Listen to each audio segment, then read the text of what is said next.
সাইয়েদনা ওমর ফারুক রাদিয়াল্লাহু তাআলা আনহু একদিন রাষ্ট্রের পক্ষ থেকে কিছু মধু পেলেন। এক বোতল মধু তিনি নিয়ে আসলেন। বোতল মধু নিয়ে এসে তিনি স্ত্রীর সামনে দাঁড়িয়ে বলছেন, বউ আমার, এই যে এক বোতল মধু, শুধু আমার ভাগে নয়, আমার দুই দিকে দুই চারজন প্রতিবেশী আছে, আমি সহ পাঁচজন প্রতিবেশীর 5 জন 4 জন এবং আমি সহ 5টা ভাগ, সমান ভাগে ভাগ করো তুমি মধুগুলো। মধুর বোতল নিয়ে তাকে 5টা ভাগ করতে বলা হলো। তার স্ত্রী করলেন কি, ভাগের কাজ শুরু করলেন, সমান ভাগে ভাগ করতেছেন। এমন সময় হঠাৎ করে তার মনে হলো, বলে ফেলেন, আমার স্ত্রী, দয়া করে তুমি ভাগ করাটা বন্ধ করে দাও, আমাকে মধুর বোতলটা দিয়ে দাও। মধুর বোতলটা নিলেন, সোজা তিনি প্রতিবেশীর কাছে চলে গেলেন। একজন প্রতিবেশীকে ডাক দিলেন, এদিকে আসো, এই যে মধুর বোতলটা তোমাকে দিলাম, সমান 5 ভাগে ভাগ করবে। সমান 5 ভাগে ভাগ করে একটা ভাগ তুমি আমাকে দেবে, বাকি 4 ভাগ তোমরা সুন্দর করে সমান ভাগে নিয়ে নেবে। তিনি করলেন কি, তার অংশের মধুটা নিয়ে স্ত্রীর সামনে দাঁড়িয়ে বলছেন, স্ত্রী, রাগ করা যাবে না, মন খারাপ করা যাবে না। আল্লাহর কসম করে বলি, আমি তোমার প্রতি অসন্তুষ্ট নই, আমি তোমাকে বিশ্বাস করি, আমি তোমাকে সন্দেহ করি না, কিন্তু আমি তোমাকে মধুভাগের দায়িত্ব আমি একটা বিশেষ কারণে দেই নাই। সেই কারণটা হলো, তুমি সমান ভাগে ভাগ করবে, কিন্তু মধু ভাগ করতে নিয়ে তুমি যদি হঠাৎ করে কম বেশি করবে, আমি বিশ্বাস করি না। তুমি সমান ভাগই ভাগ করবে, কিন্তু তুমি যখন মধুটা ভাগ করতে যাবে, তোমার হাতের মধ্যে কিছু মধু লেগে যাবে। সেই মধুটা যদি 1 ফোঁটা অথবা 2 ফোঁটা 3 ফোঁটা হয়, হাতে লেগে থাকে, মধু তো আমাদের ভাগে বেশি আসবে। এটা আমি চাই নাই মনে করে মধুভোগের দায়িত্ব আমি অন্যজনের কাঁধে দিয়ে দিয়েছি। যেরকম সুবহানাল্লাহ। এটার নাম কি? আরো জোরে, আরো জোরে। ঘোড়া কিনতে গেছেন তিনি। আজকের যুগে হুন্ডা কিনতে যায়, কি কিনতে যায়? হুন্ডা কিনতে যায়, সাইকেল কিনতে যায়। আগের যুগে ঘোড়া ছিল প্রধান বাহন। ঘোড়া কিনতে গেছেন, তার প্রয়োজনের জন্য ঘোড়া প্রয়োজন, তার প্রয়োজন পূরণের জন্য তিনি ঘোড়া কিনতে গেলেন। ঘোড়াওয়ালার সামনে গিয়ে দাঁড়িয়ে বলছেন, ঘোড়াওয়ালা, একটা ঘোড়া দাও। ঘোড়াটা কিনলেন, দেখলেন, দামাদামি কমপ্লিট করলেন, ঘোড়ার লাগামটা হাতের মধ্যে নিলেন, টাকাও দিয়ে দিলেন। ঘোড়ার পিঠে চললেন। কয়েক মাইল যাওয়ার সঙ্গে সঙ্গে দেখা গেল ঘোড়ার 4টা পা বিকল হয়ে বসে গেছে, আর উঠতে পারে না। ওমর ফারুক রাদিয়াল্লাহু আনহু একটু খেপে গেলেন, রেগে গেলেন। সোজা তিনি চলে আসলেন ঘোড়া বিক্রেতার কাছে, এসে বলছেন, ও ঘোড়া বিক্রেতা, তুমি আমাকে যে ঘোড়াটা দিয়েছো, এই ঘোড়া তো আমার পছন্দ হয় নাই, কারণ তুমি আমাকে অসুস্থ ঘোড়া দিয়েছো, আমি এই ঘোড়া নেব না। সঙ্গে সঙ্গে ঘোড়া বিক্রেতা বলে, আমিরুল মুমিনিন, আল্লাহর কসম করে বলে, আমি যে আপনাকে ঘোড়াটা দিয়েছি, সুস্থ ঘোড়া দিয়েছিলাম, কিন্তু আপনার মালিকানায় যাওয়ার পরে অসুস্থ হয়ে গেছে, আমি ঘোড়া ফেরত নেব না। ওমর ফারুক বলছেন, না, অসম্ভব, আমি এই ঘোড়াটা আমি নেব না, তুমি আমাকে টাকা ফেরত দাও। এবার ঘোড়া বিক্রেতা বলতেছে, আমিরুল মুমিনিন, আপনিও ছাড়তেছেন না, আমিও ছাড়তেছেন, অতএব এই বিচারটা আমি আপনি না করে চলুন আমরা আদালতে যাই। কোথায় যাই? ঘোড়া বিক্রেতা, একজন ঘোড়াওয়ালা বলতেছে আমিরুল মুমিনিনকে, বলতেছে, চলেন আমরা কোথায় যাই? আদালতে যাই। সাইয়েদনা ওমর ফারুক রাদিয়াল্লাহু তাআলা আনহু শুনলেন, মুস্কি হাসি মারলেন, বললেন, ঠিক আছে ঘোড়াওয়ালা, তুমি যেহেতু আদালতেই নিতে যাচ্ছ, চলো, আমার তো আর কিছুই করার থাকবে না, চলো আদালতেই ফায়সালা দিয়ে দেবে। সামান্য ঘোড়াওয়ালা সাইয়েদনা ওমর ফারুকের সঙ্গে করে নিয়ে আদালতে চলে গেছে। ওমর ফারুক রাদিয়াল্লাহু আনহু তিনি আদালতের ভিতরে ঢুকলেন। বিচারের চেয়ারে, আদালতের চেয়ারে বসে আছে একজন বিচারক। ওমর ফারুককে দেখা মাত্রই তিনি আশ্চর্য হয়ে দাঁড়ায় গিয়ে সালাম দিয়ে বলছে, আমিরুল মুমিনিন, আপনি এই জায়গায় কেন, কি সমস্যা হয়েছে আপনার? ওমর ফারুক বলছেন, বিচারপতি, চেয়ারে বসে যাও, ওমরকে দেখে বিচার করতে যেও না, আইনকে দেখে বিচার করো। এটার নাম কি? আরো জন, এটার নাম কি? তাকওয়া। সাইয়েদনা ওমর ফারুক রাদিয়াল্লাহু আনহু এবার বলছেন, বিচারক, বিচার করো। ঘোড়াওয়ালার কথাও শুনলেন, সাইয়েদনা ওমর ফারুক তার নিজের কথাটাও বললেন। দুজনের কথা শোনার পরে এবার বিচারপতি বলছেন, আমিরুল মুমিনিন, দুজনের কথাই আমার কানে আসলো, আমি শুনলাম, আমি যতটুকু বুঝতে পারছি, আমিরুল মুমিনিন, মনক্ষুণ্ণ হওয়া যাবে না, আজকের রায়টা আপনার বিরুদ্ধেই চলে যাবে, কারণ আপনি সাইয়েদনা ওমর ফারুক আমার সামনে এখন সুন্দর করে কথা বলছেন, আমি আপনার সঙ্গে কথা বলছি, কিন্তু আপনি এই জায়গা থেকে নিরাপদে বাড়ি পর্যন্ত ফিরতে পারবেন তার কোনো গ্যারান্টি আছে নাকি? না। সুস্থতা অসুস্থতা কার পক্ষ থেকে আসে?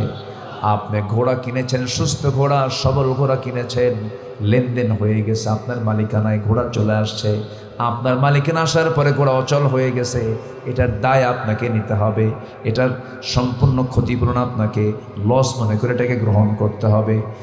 এই ক্ষেত্রে আপনি ঘোড়া ফেরত দিয়ে টাকা ফেরত নিতে পারবেন না। সাইয়েদনা ওমর ফারুক কিচ্ছু বললেন না, মাথাটা নিচু করে মুচকি হাসি মেরে সে আদালত চত্বর থেকে বের হয়ে আসলেন।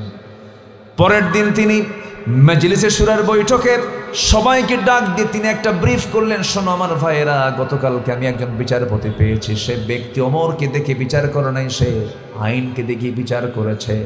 সেই বিচারপতিকে আমি আঞ্চলিক বিচারপতি না বানায় আমি তাকে জাতীয় বিচারপতি বানাইয়া দিলাম। এটার নাম কি? আজ তো বলবেন এটার নাম কি? বলেন তাকওয়া। আল্লাহ তাআলা প্রত্যেক বান্দার ভিতরে ভালো মন্দ, ন্যায় অন্যায়, জ্ঞান, বুদ্ধি, বিবেক, কর্মের স্বাধীনতা দিয়ে আল্লাহ তাআলা বান্দাকে দুনিয়াতে পাঠিয়ে দিয়েছেন। এটা ভালো, এটা মন্দ, এটা হালাল, এটা হারাম, সব কিছু স্পষ্ট করে দিয়েছেন। তিনি কে? আল্লাহ তাআলা। এবং আল্লাহ তাআলা বান্দার সামনে কোরআনটাকে সুস্পষ্ট করে দিয়েছেন এবং বান্দাকে জানায় দিচ্ছেন, ফাআইনা তাযহাবুন ইন হুয়া ইল্লা যিকরুল লিল আলামিন। বান্দা তুমি কোথায় দৌড়াও, কোন দিকে দৌড়াও, কোন দিকে যাও? তোমার জিকিরের জন্য সবচেয়ে বড় জিকির হলো কোরআন। কোরআনটাকে সুন্দর করে তুমি ফলো করো, কোরআনটাকে মেনে চলো। তোমার ব্যক্তি জীবন থেকে শুরু করে নিয়ে রাষ্ট্র জীবন পর্যন্ত, রান্নাঘর থেকে শুরু করে নিয়ে সংসদ পর্যন্ত তোমার যা কিছু প্রয়োজন সব আয়োজন মিটিয়ে দিয়েছেন এই কিতাবের মধ্যে। তিনি আমার কে? জোরে বলুন, তিনি আমার কে? আল্লাহ দিয়েছেন, কোনো কিছু তিনি বাদ রাখেন নাই। যেই দিন এই পৃথিবীতে প্রথম মানুষ দুজনকে পাঠায় দিয়েছেন, সেই দিন থেকে কোনো মানুষকে আল্লাহ রাব্বুল আলামিন কিতাব ছাড়া পাঠান নাই। আদম আলাইহিস সালাতু ওয়াস সালাম থেকে শুরু করে নিয়ে আমার নবী পর্যন্ত সমস্ত নবীরা ছিলেন, রাসূলরা ছিলেন কিতাব ছাড়া না কিতাবওয়ালা? বলেন, কিতাব ছাড়া না কিতাবওয়ালা? সব নবী রাসূল ছিলেন কিতাবওয়ালা।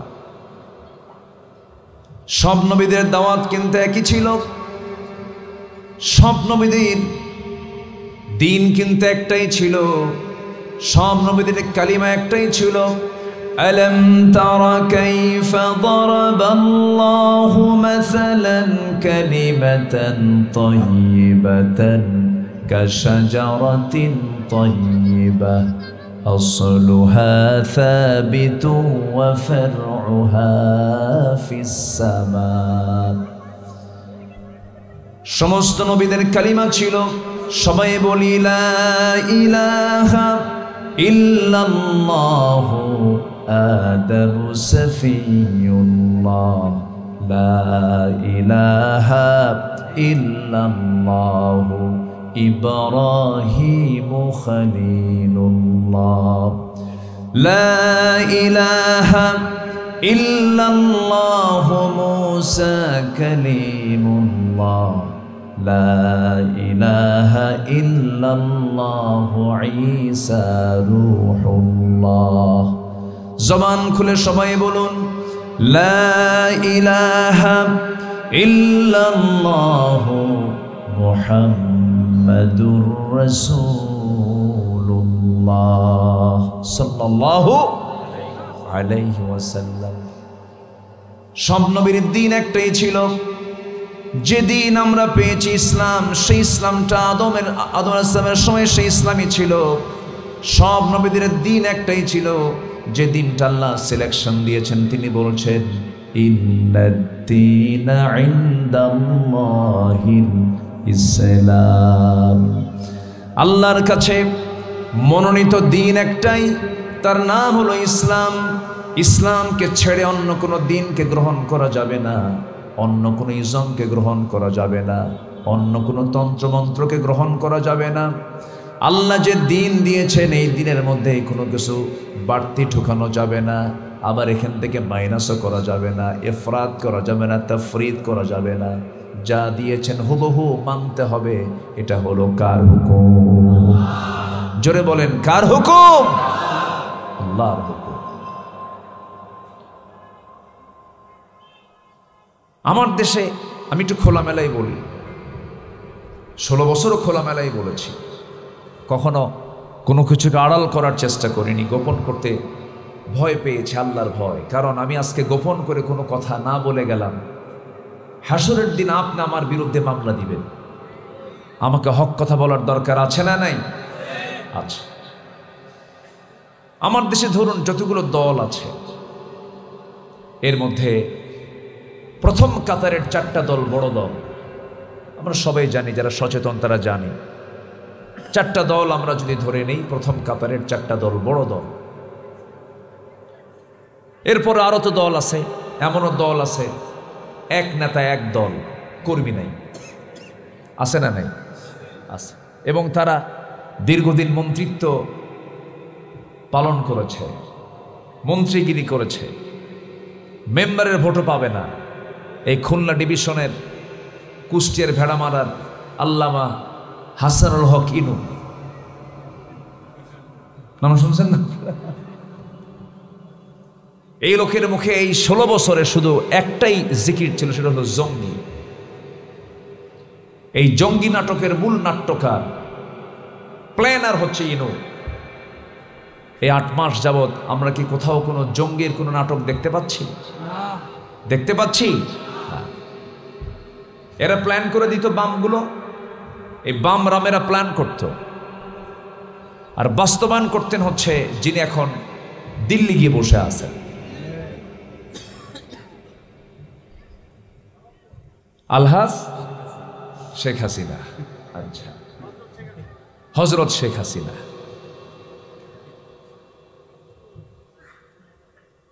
হয়তো অনেকে বলবেন, হুজুর ওয়াজ মাহফিলে এসে এই ধরনের ব্যক্তিদের নাম নিচ্ছেন, এতে অতি রাজনীতিকরণ হয়ে যাচ্ছে। তো হয়তো অনেকে অনেক মন্তব্য করতে পারেন। কোরআনটা কার কিতাব বলেন তো? জোরে বলেন, কার কিতাব? নাজিল করেছেন কে? 5 ওয়াক্ত নামাজ পড়ি কি দিয়া? বলেন কি দিয়া? ইমাম সাহেব কি সূরা লাহাব পড়ে? আসতে কয়, সূরা লাহাব পড়ে কিনা? লাহাব কেন আসলো? কোরআনে কারীমের মধ্যে যদি আবু লাহাবের নাম আসে, বক্তৃতার মধ্যেও ফ্যাসিস্ট সরকার জালিমদের নাম আসতে হবে, ঠিক কিনা?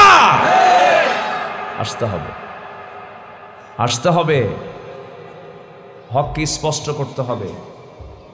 অনেক জুলুম করা হয়েছে, অনেক নির্যাতন করা হয়েছে, অনেক নিপীড়ন করা হয়েছে।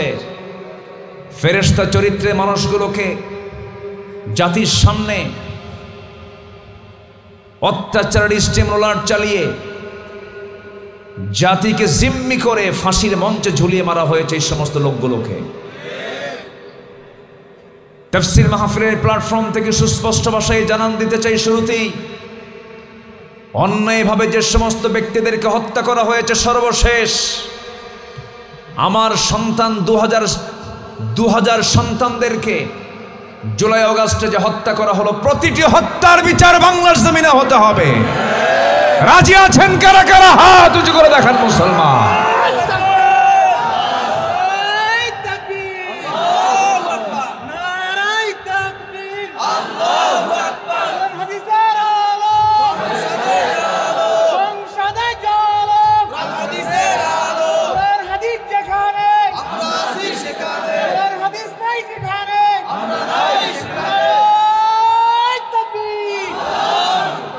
আল্লাহ কবুল করুন। জোরে বলি আমিন, আরো জোরে আমিন।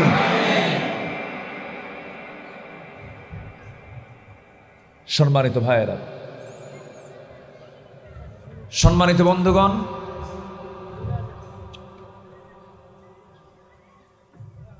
আমাদের মূল টার্গেট হলো আমরা জাহান্নামে যাব না জান্নাতে যাব?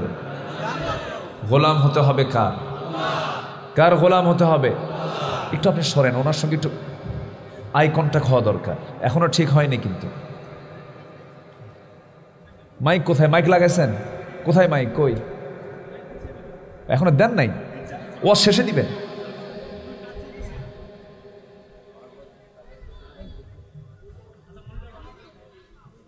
সম্মানিত ভাইয়েরা, আমার কথা কি শুনতে পাচ্ছেন সবাই? আপনাদের কান ক্লিয়ার, কিন্তু আমার কান ক্লিয়ার না। আল্লাহ তাআলা মুখটা দিয়েছেন, মুখের সাথে কান দিয়েছেন। কান কি দূরে দিয়েছেন না কাছে দিয়েছেন? মুখটা, কানটা ক্লিয়ার করতে হবে। তা আপনার কান আমার কান আগে ক্লিয়ার করেন, সুন্দর করেন। দুনিয়ার এই বলবেন না আছে না নাই? আমার দেশে বৃহৎ দল কয়টা বড়? বলেন কয়টা বড়? চারটা বড়। এই চারটি দলের মধ্যে সবগুলো কি ইসলামী দল? বলেন।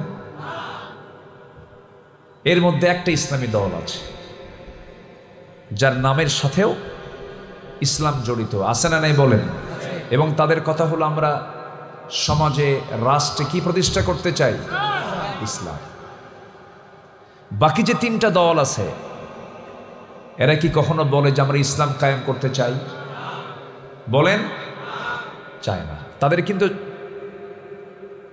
কিন্তু আহ্বান এটাও নাই যে আমরা জমিন আল্লাহর দিন কায়েম করতে চাই, কারণ তাদের দলগুলো ইসলামী দল না। একটু মনে রাখবেন, কথাগুলো একটু আপনাদেরকে গুরুত্ব সহকারে শুনতে হবে। কিন্তু আল্লাহ রাব্বুল আলামিন বলছেন, বান্দা শোনো, আমি তোমাকে যে দিন দিয়েছি, এই দিনের বাইরে অন্য কোনো দিন তোমার গ্রহণ করা যাবে না। আল্লাহ রাব্বুল আলামিন সুস্পষ্ট ভাষায় জানিয়ে দিলেন, ওয়া মাইয়াবতাগি গায়রাল ইসলামি দীনান ফালাই ইউকবালা মিনহু ওয়া হুয়া ফিল আখিরাতি মিনাল খাসিরিন। জীবন বিধান হিসাবে ইসলামকে ছেড়ে দিয়ে অন্য কোনো দিনকে যদি কোনো বান্দা গ্রহণ করে, ফালাই ইউকবালা মিনহু, আল্লাহ রাব্বুল আলামিন বলেন আমি তার কোনো কিছুই গ্রহণ করব না। আখিরাতে সেই ক্ষতিগ্রস্তদের অন্তর্ভুক্ত হয়ে যাবে। অর্থাৎ দল যদি করতেই হয়, সেই দলটা করতে হবে কার দল? আসতে বলবেন না, কার দল? সেই দলের লোকগুলো কি করবে? ওয়ালতাকুম মিনকুম উম্মাতুন ইয়াদউনা ইলাল খায়রি ওয়া ইয়া'মুরুনা বিল মা'রুফি ওয়া ইয়ানহাউনা আনিল মুনকার ওয়া উলাইকা হুমুল মুফলিহুন। জোরে বলুন আল্লাহু আকবার।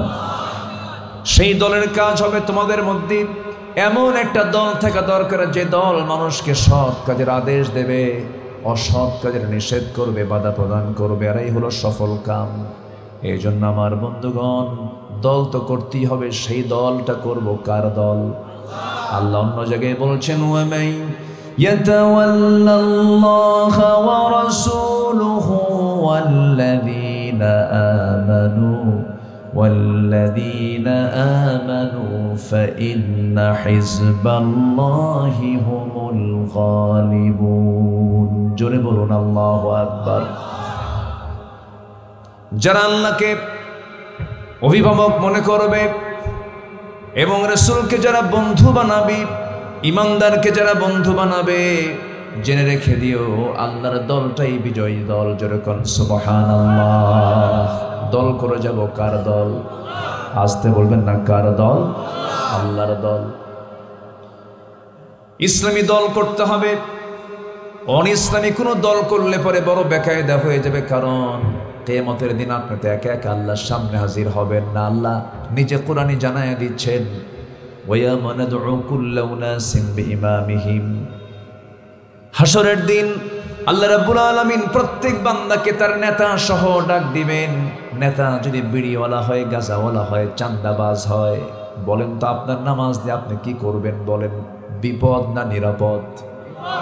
নিরাপদ না বিপদ? শুধু বিপদ না মহাবিপদ? বড় বিপদ হয়ে যাবে। এই জন্য নেতৃত্ব মানতে গিয়ে চিন্তা করতে হবে। আমার নবী যে বিদায় হজের ভাষণ দিচ্ছিলেন, নাতি দীর্ঘ বক্তৃতার মাঝে একটা লাইনে ছন্দের মতো করে বললেন, ইয়াখতাবু ফি হাজ্জাতিল ফিদা ইত্তাকু রাব্বাকুম সাল্লু খামসাকুম সুমু শাহরাকুম وأدوا زكاة أموالكم وأطيعوا أمراءكم تدخلوا جنة ربكم أو كما قال عليه الصلاة والسلام আমার নবীজি বললেন, আল্লাহকে ভয় করো, 5 ওয়াক্ত নামাজ পড়ো, রমজান মাসে রোজা রাখো, সম্পদের যাকাত আদায় করো, ওয়াতিউ উমারাআকুম, তুমি তোমার নেতার আনুগত্য করো। কোন নেতা? ইসলামী দলের নেতা না, অন ইসলামী দলের নেতা। বলেন বলেন বলেন বলেন বলেন। এমন দল আমার দেশে আছে যে দলের নেতা কর্মীদেরকে ডাক দেয়, জনসভার ডাক দিল, জোহরের সময় জনসভার ডাক দিয়েছে, বিকাল 3টায় নেতা উঠবেন, নেতা 3টায় আসলেন না, সন্ধ্যার আগে নেতা বক্তব্য দিবেন। জোহর চলে গেল, আসর চলে গেল, মাগরিবে চলে গেল, নেতা নিজেও নামাজ পড়লো না, কর্মীরাও নামাজ পড়লো না। যে দল গড়তে গেলে পরে নেতার মুখ থেকে নামাজের কথা আসে না, নেতা নিজেও নামাজ পড়ে না, কর্মীদেরকে নামাজের জন্য আহ্বান করে না, সেই নেতৃত্ব মানা হালাল না হারাম? আসতে কোন কেন? হালাল না হারাম? হারাম। ওই দল করা যাবে না।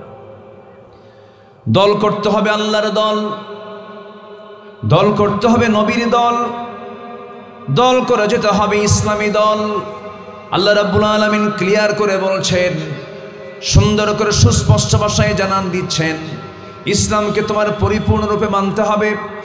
ব্যক্তিগত জীবনে তুমি একজন নামাজি হতে পারো, কিন্তু রাজনৈতিক জীবনে আল্লাহর দ্বীন চাও না, তুমি তো নাস্তিক হয়ে গেছো। ঠিক কিনা? ঠিক কিনা? ঠিক কিনা?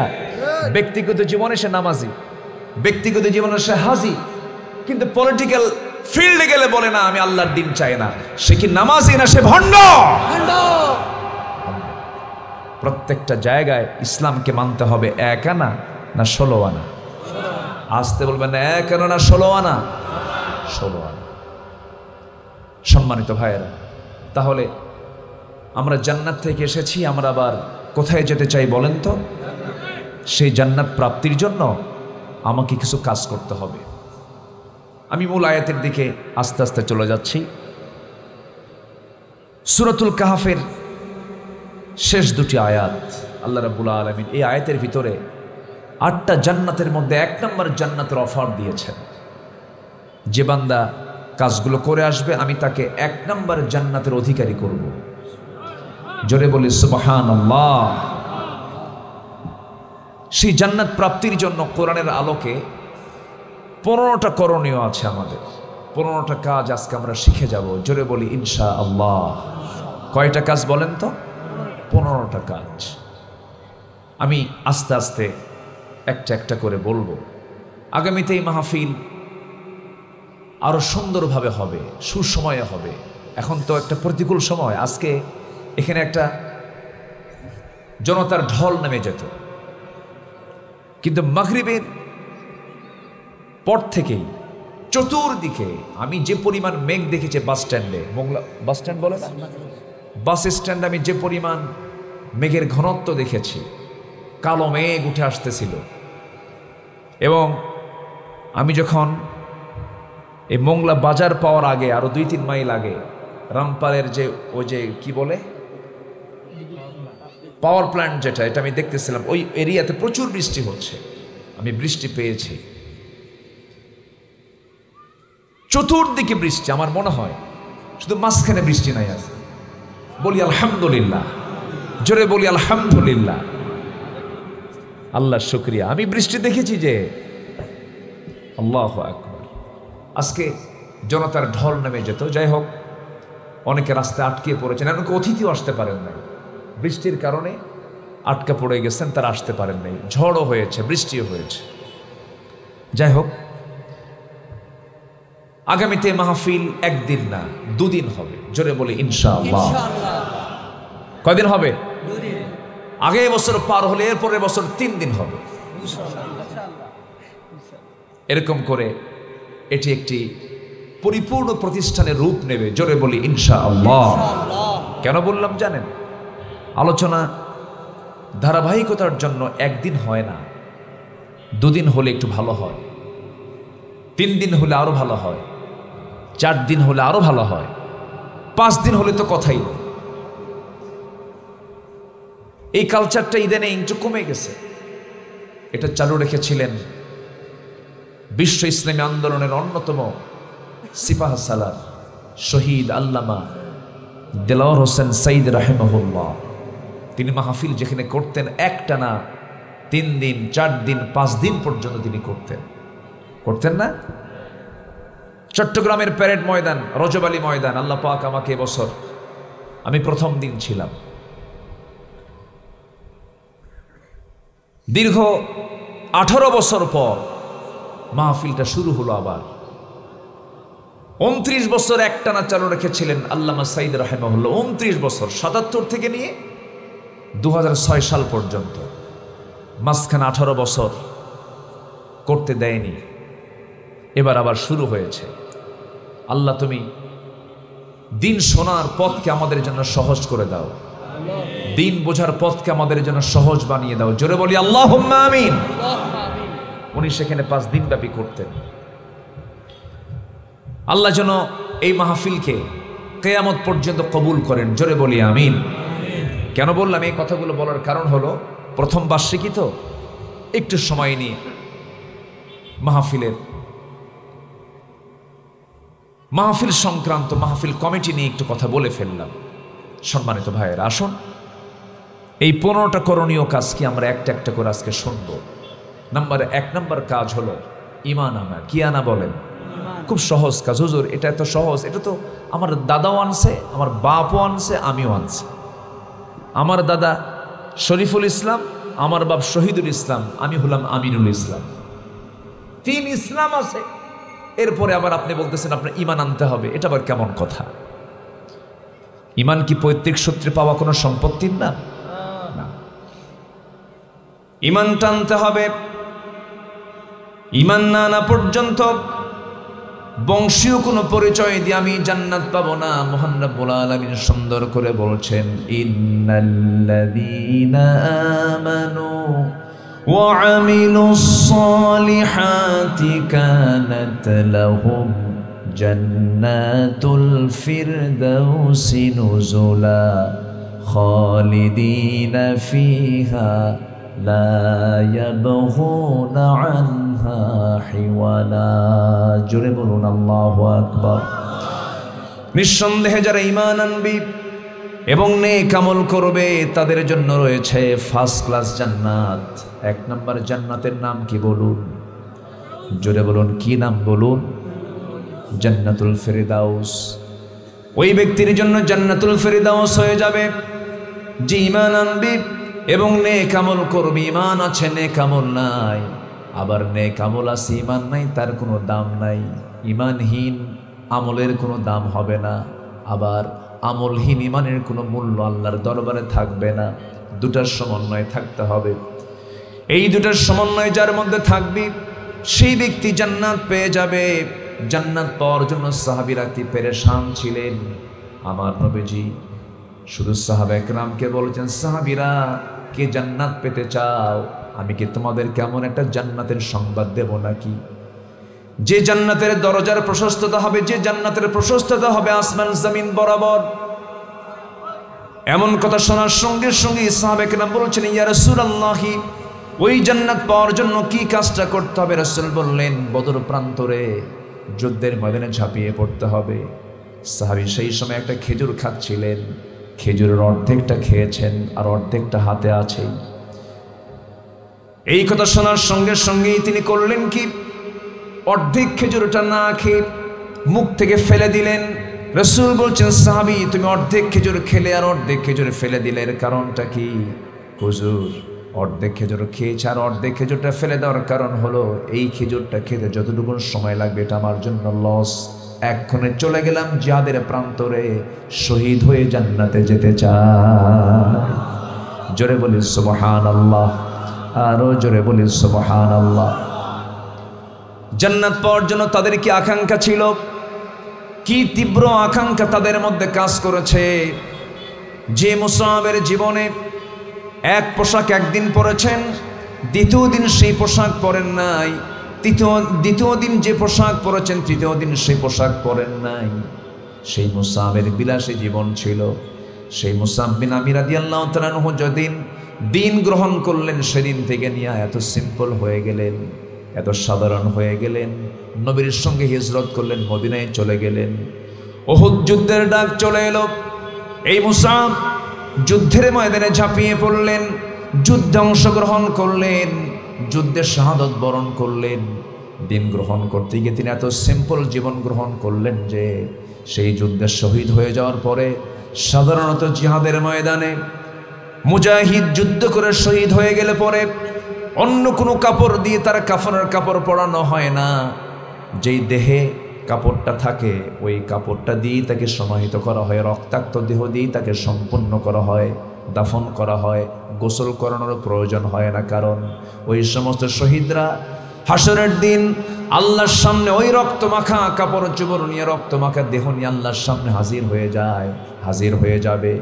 এবং তারা যখন আল্লাহর সামনে দাঁড়াবে, সেই সময় আল্লাহ বলবেন, ফিমা যদি আনফুক, তোমার নাক কেন কাটা, ও উদুনুক, তোমার কান কেন কাটা, রক্তাক্ত দেহ কেন, হাত পা কাটা কেন। সেই সময় ওই সমস্ত শহীদরা বলবে, আল্লাহ তোমার জমিনে তোমার দিন কায়েমের জন্য আমার নাকটা কাফেররা কেটে নিয়েছে, আমার কানটা কেটে নিয়েছে, আমার শরীরকে ছিন্ন বিচ্ছিন্ন করে দিয়েছে, তোমার সন্তুষ্টির জন্য দিন কায়েমের সংগ্রামে ঝাঁপিয়ে পড়েছিলাম জিহাদের ময়দানে।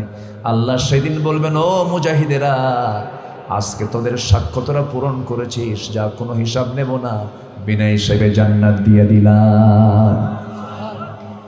এই মুসআব বিন আমির রাদিয়াল্লাহু তাআলা আনহু দুনিয়া থেকে বিদায় নিলেন, শাহাদাত বরণ করলেন। কি মজবুত ঈমান তারা এনেছিলেন। যে বিলাসী জীবন তার ছিল, দিন গ্রহণ করার পরে তার সম্পূর্ণ উল্টা হয়ে গেল। জিহাদে অংশগ্রহণ করেছেন, শহীদ হয়ে গেছেন, কিন্তু দেখা গেল তাকে দাফন করার জন্য যে কাপড় লাগবে, তার গায়ে যে কাপড়টা ছিল সেই কাপড়টা দিয়া মাথা ঢাকলে পা ঢাকে না, পা ঢাকলে মাথা ঢাকে না। বুখারীর বর্ণনা, বুখারী শরীফের হাদিস এটা। পা ঢাকলে পরে মাথা ঢাকে না চাদর দিয়া, মাথা ঢাকলে পা ঢাকে না। আমার নবীর কাছে পরামর্শ চাওয়া হলো, ইয়া রাসূলুল্লাহ, আমাদের মুসআব শাহাদাত বরণ করেছে, তার কাফনের কাপড়টা আমরা পরাতে পারছি না কেন, কি হয়েছে? সতরটা বের হয়ে থাকে, মাথা ঢাকলে সতর বের হয়, আবার পাটা ঢাকলে মাথা বের হয়ে থাকে, কি করব আমরা?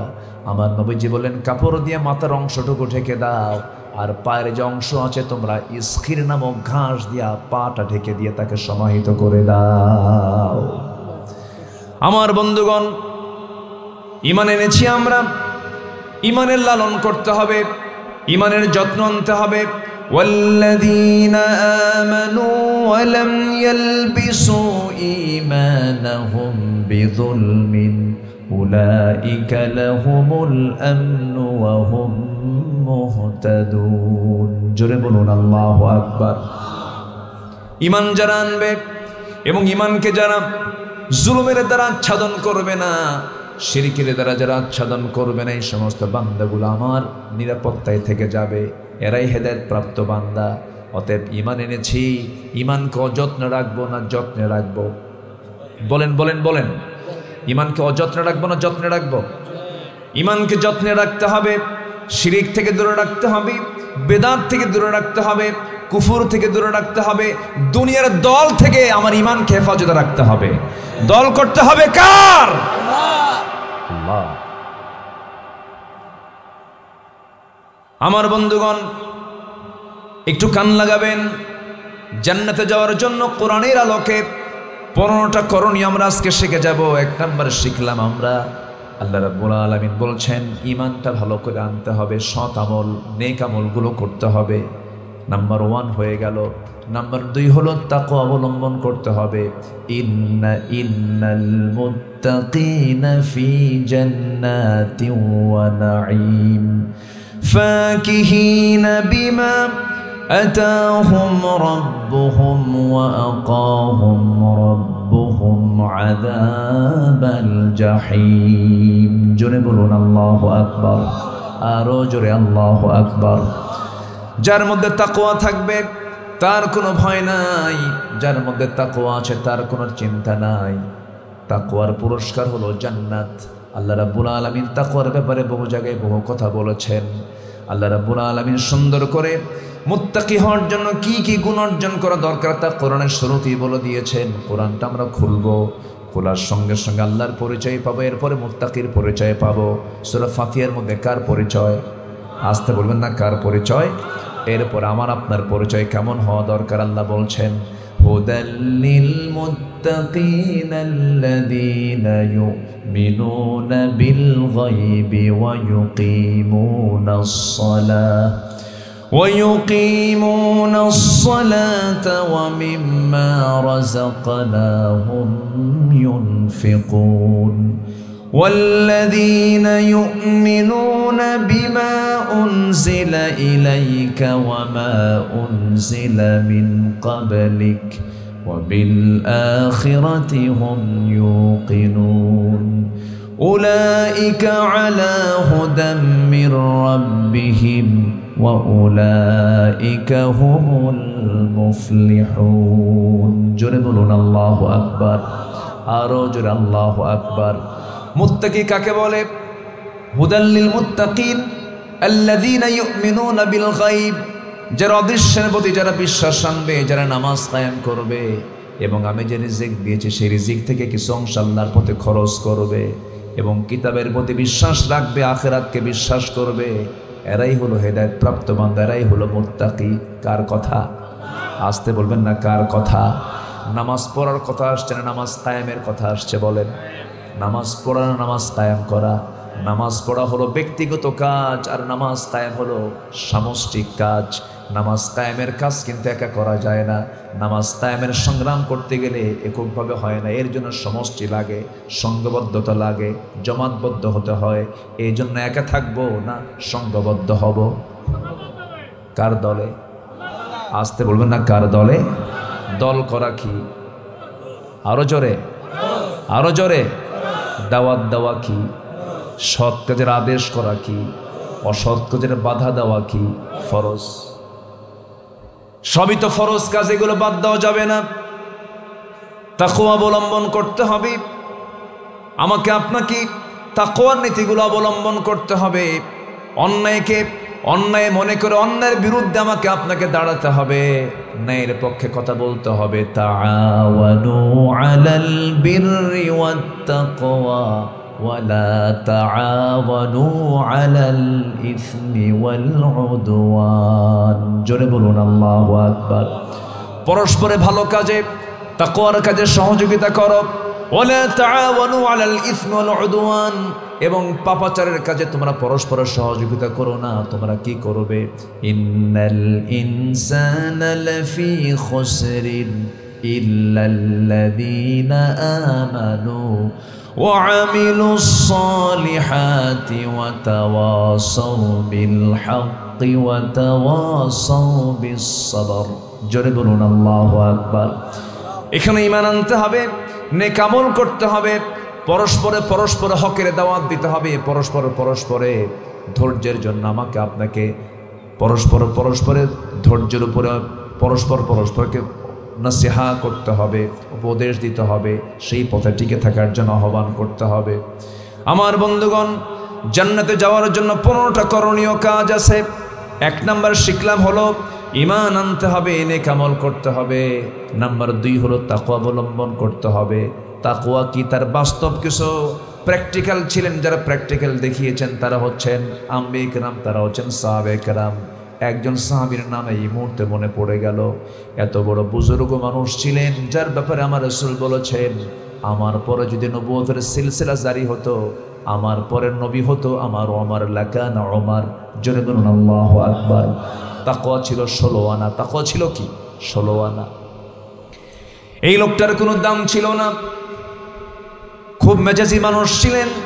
রাসূলকে মারার জন্য যে লোকটা চলে যায় উন্মুক্ত তরবারি নিয়ে, খোলা তরবারি নিয়ে, নাঙ্গা তরবারি নিয়ে রাসূলকে মারার জন্য চলে যাচ্ছে, আবু জেহেল অর্ডার দিল কে মুহাম্মদ বিন আব্দুল্লাহর কল্লামার সামনে হাজির করবে। ওমরে ফারুক দাঁড়ায় গেছেন, রাসূলকে মারার জন্য প্রস্তুতি নিয়ে রওনা দিলেন, কিন্তু পারলেন না, আটকে গেলেন, বাধাগ্রস্ত হলেন।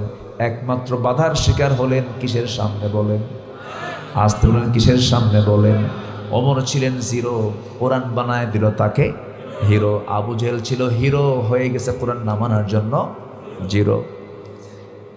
এই 16 বছরে যদি এই কোরআনওয়ালাদের উপরে কোনো জুলুম না করা হতো, এই 16 বছরে যদি ইসলামের বিরুদ্ধে যদি ষড়যন্ত্র না করা হতো, ফ্যাসিস্টকে আজকে দিল্লি বসে থাকা লাগতো না, ঠিক কি না? জিরো। এখন কি জিরো। কত কি করলো, কত নাটক যে সাজালো। সম্মানিত ভাইয়েরা, ওরা চেয়েছিল আলেমদেরকে বেইজ্জত করতে, আল্লাহ ওদেরকে উলঙ্গ করে জাতির সামনে প্রকাশ করে দিয়েছেন সবকিছু। ষড়যন্ত্র কম করা হয়নি তো। পালানোর রাস্তা পেল না, পালাতে নিয়ে ভুল করে আইনমন্ত্রী আর আরেকজন কি দরবেশ, আচ্ছা হ্যাঁ, দুইজনকে ভুল করে আবার নৌকায় চলল, নৌকার ভিড়ল না। শেষ পর্যন্ত কোস্টগার্ড ধরে ফেলে আইনমন্ত্রীকে বলল, স্যার সিনসি আপনাকে চলেন, থানায় যান। আইনমন্ত্রী বলে, আমি কি একা আসছি? আমি তো জামাতের সাথে আসছি। কিসের সাথে? জামাত ছাড়া উপায় নাই তো, আমি তো জামাতের সাথে আসছি। কি মানে? কই যে লোকটা কে? মাথার চুলটা কালো দেখা যায়, মোছ নাই, দাড়ি নাই, গেঞ্জি পড়া, লুঙ্গি পড়া, লোকটা কে? ভালো করে দেখো, ওটাই দরবেশ, ভান ধরে বসে আছে। চিনা নাই, কিন্তু ওকে ধরাও যেত না। চিনায় দিল কে?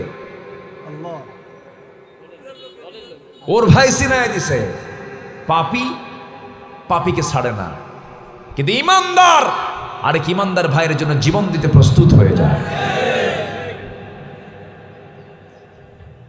সম্মানিত বন্ধুগণ, সম্মানিত ভাইয়েরা, আমাদেরকে বারবার বলা হতো আমরা নাকি ধর্মের নামে রাজনীতি করি, ধর্মের ব্যবসা করি।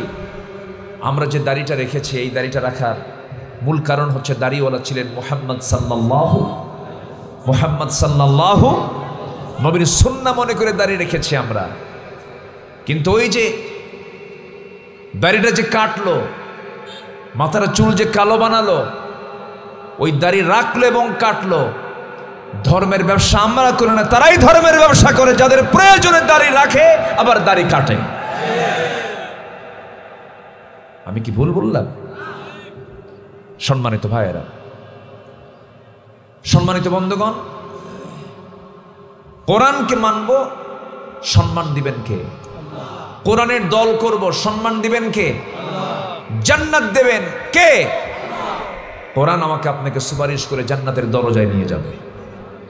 আল কোরআনু আস-সাওম ওয়াল কোরআন ইউশাফিআন লিল আবদি।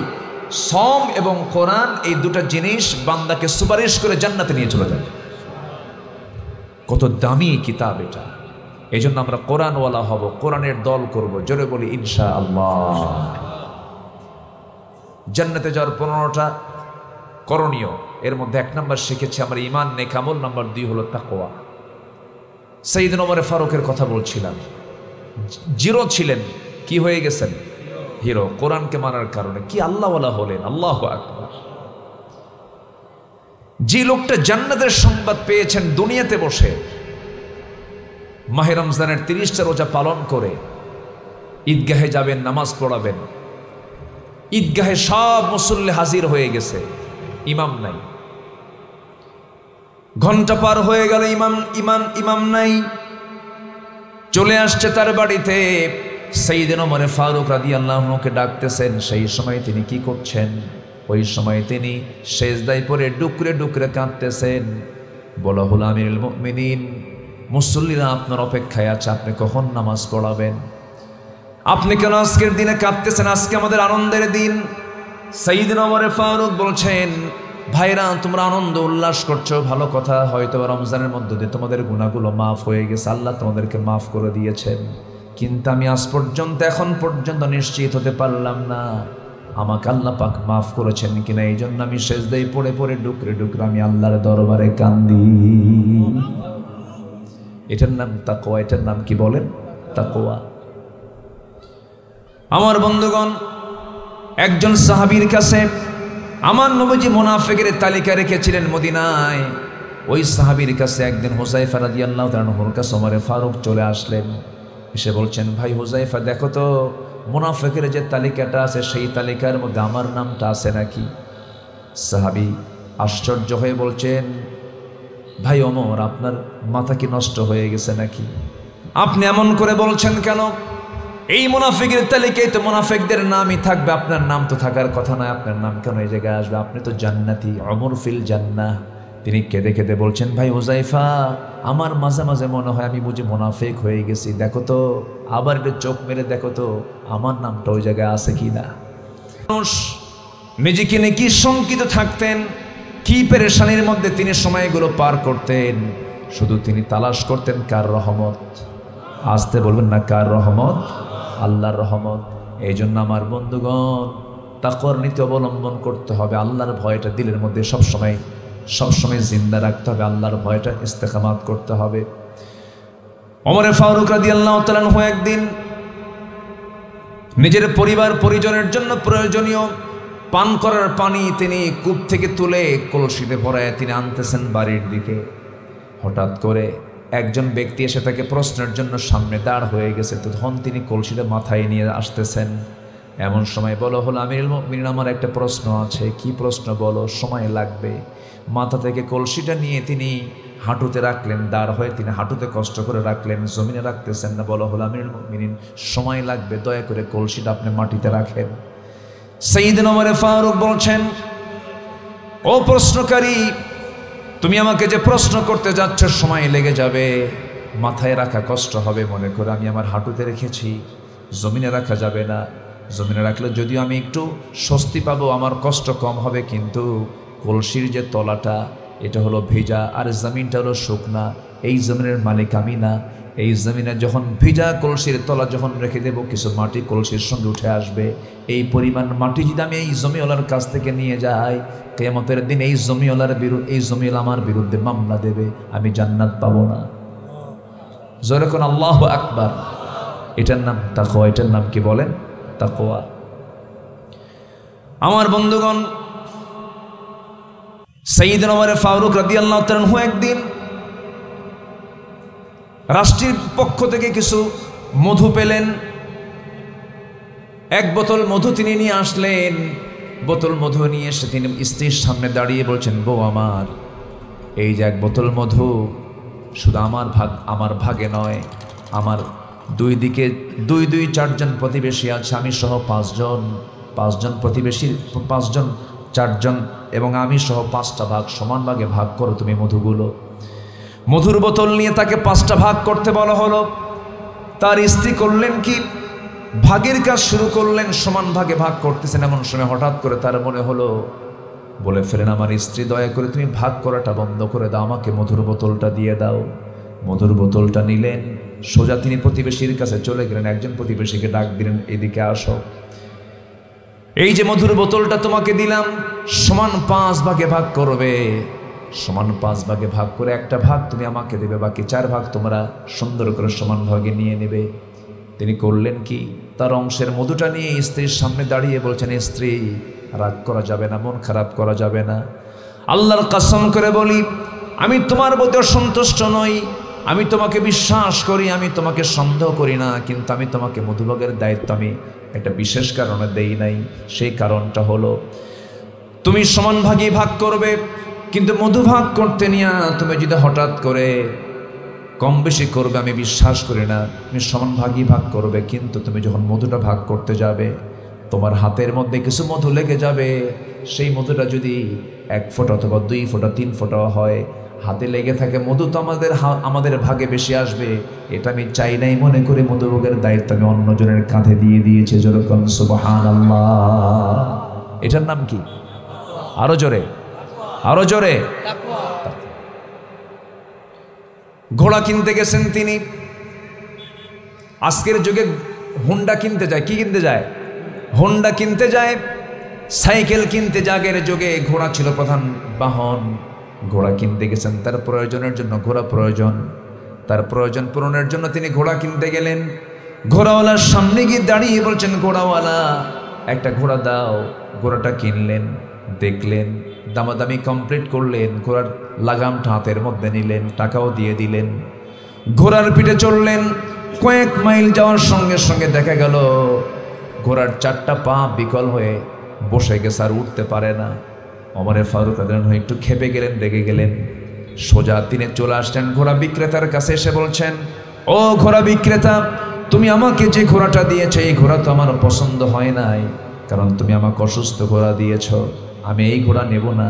সঙ্গে সঙ্গে ঘোড়া বিক্রেতা বলে, আমিরুল মুমিনিন, আল্লাহর কসম করে বলে আমি যে আপনাকে ঘোড়াটা দিয়েছি সুস্থ ঘোড়া দিয়েছিলাম, কিন্তু আপনার মালিকানায় যাওয়ার পরে অসুস্থ হয়ে গেছে, আমি ঘোড়া ফেরত নেব না। ওমরে ফারুক বলছেন, না, অসম্ভব, আমি এই ঘোড়াটা আমি নেব না, তুমি আমাকে টাকা ফেরত দাও। এবার ঘোড়া বিক্রেতা বলতেছে, আমিরুল মুমিনিন, আপনিও ছাড়তেছেন না আমিও ছাড়তেছেন, অতএব এই বিচারটা আমি আপনি না করে চলুন আমরা আদালতে যাই। কোথায় যাই? ঘোড়া বিক্রেতা একজন ঘোড়াওয়ালা বলতেছে আমিরুল মুমিনিনকে বলতেছে, চলেন আমরা কোথায় যাই? আদালতে যাই। সাইয়েদনা ওমর ফারুক রাদিয়াল্লাহু তাআলা আনহু শুনলেন, মুস্কি হাসি মারলেন, বললেন, ঠিক আছে ঘোড়াওয়ালা, তুমি যেহেতু আদালতেই নিতে যাচ্ছ, চলো, আমার তো আর কিছুই করার থাকবে না, চলো আদালতেই ফায়সালা দিয়ে দেবে। সামান্য ঘোড়াওয়ালা সাইয়েদনা ওমর ফারুকের সঙ্গে করে নিয়ে আদালতে চলে গেছে। ওমর ফারুক রাদিয়াল্লাহু আনহু তিনি আদালতের ভিতরে ঢুকলেন। বিচারের চেয়ারে, আদালতের চেয়ারে বসে আছে একজন বিচারক। ওমর ফারুককে দেখা মাত্রই তিনি আশ্চর্য হয়ে দাঁড়ায় গিয়ে সালাম দিয়ে বলছে, আমিরুল মুমিনিন, আপনি এই জায়গায় কেন, কি সমস্যা হয়েছে আপনার? ওমর ফারুক বলছেন, বিচারপতি চেয়ারে বসে যাও, ওমরকে দেখে বিচার করতে যেও না, আইনকে দেখে বিচার করো। এটার নাম কি? আরো জন, এটার নাম কি? তাকওয়া।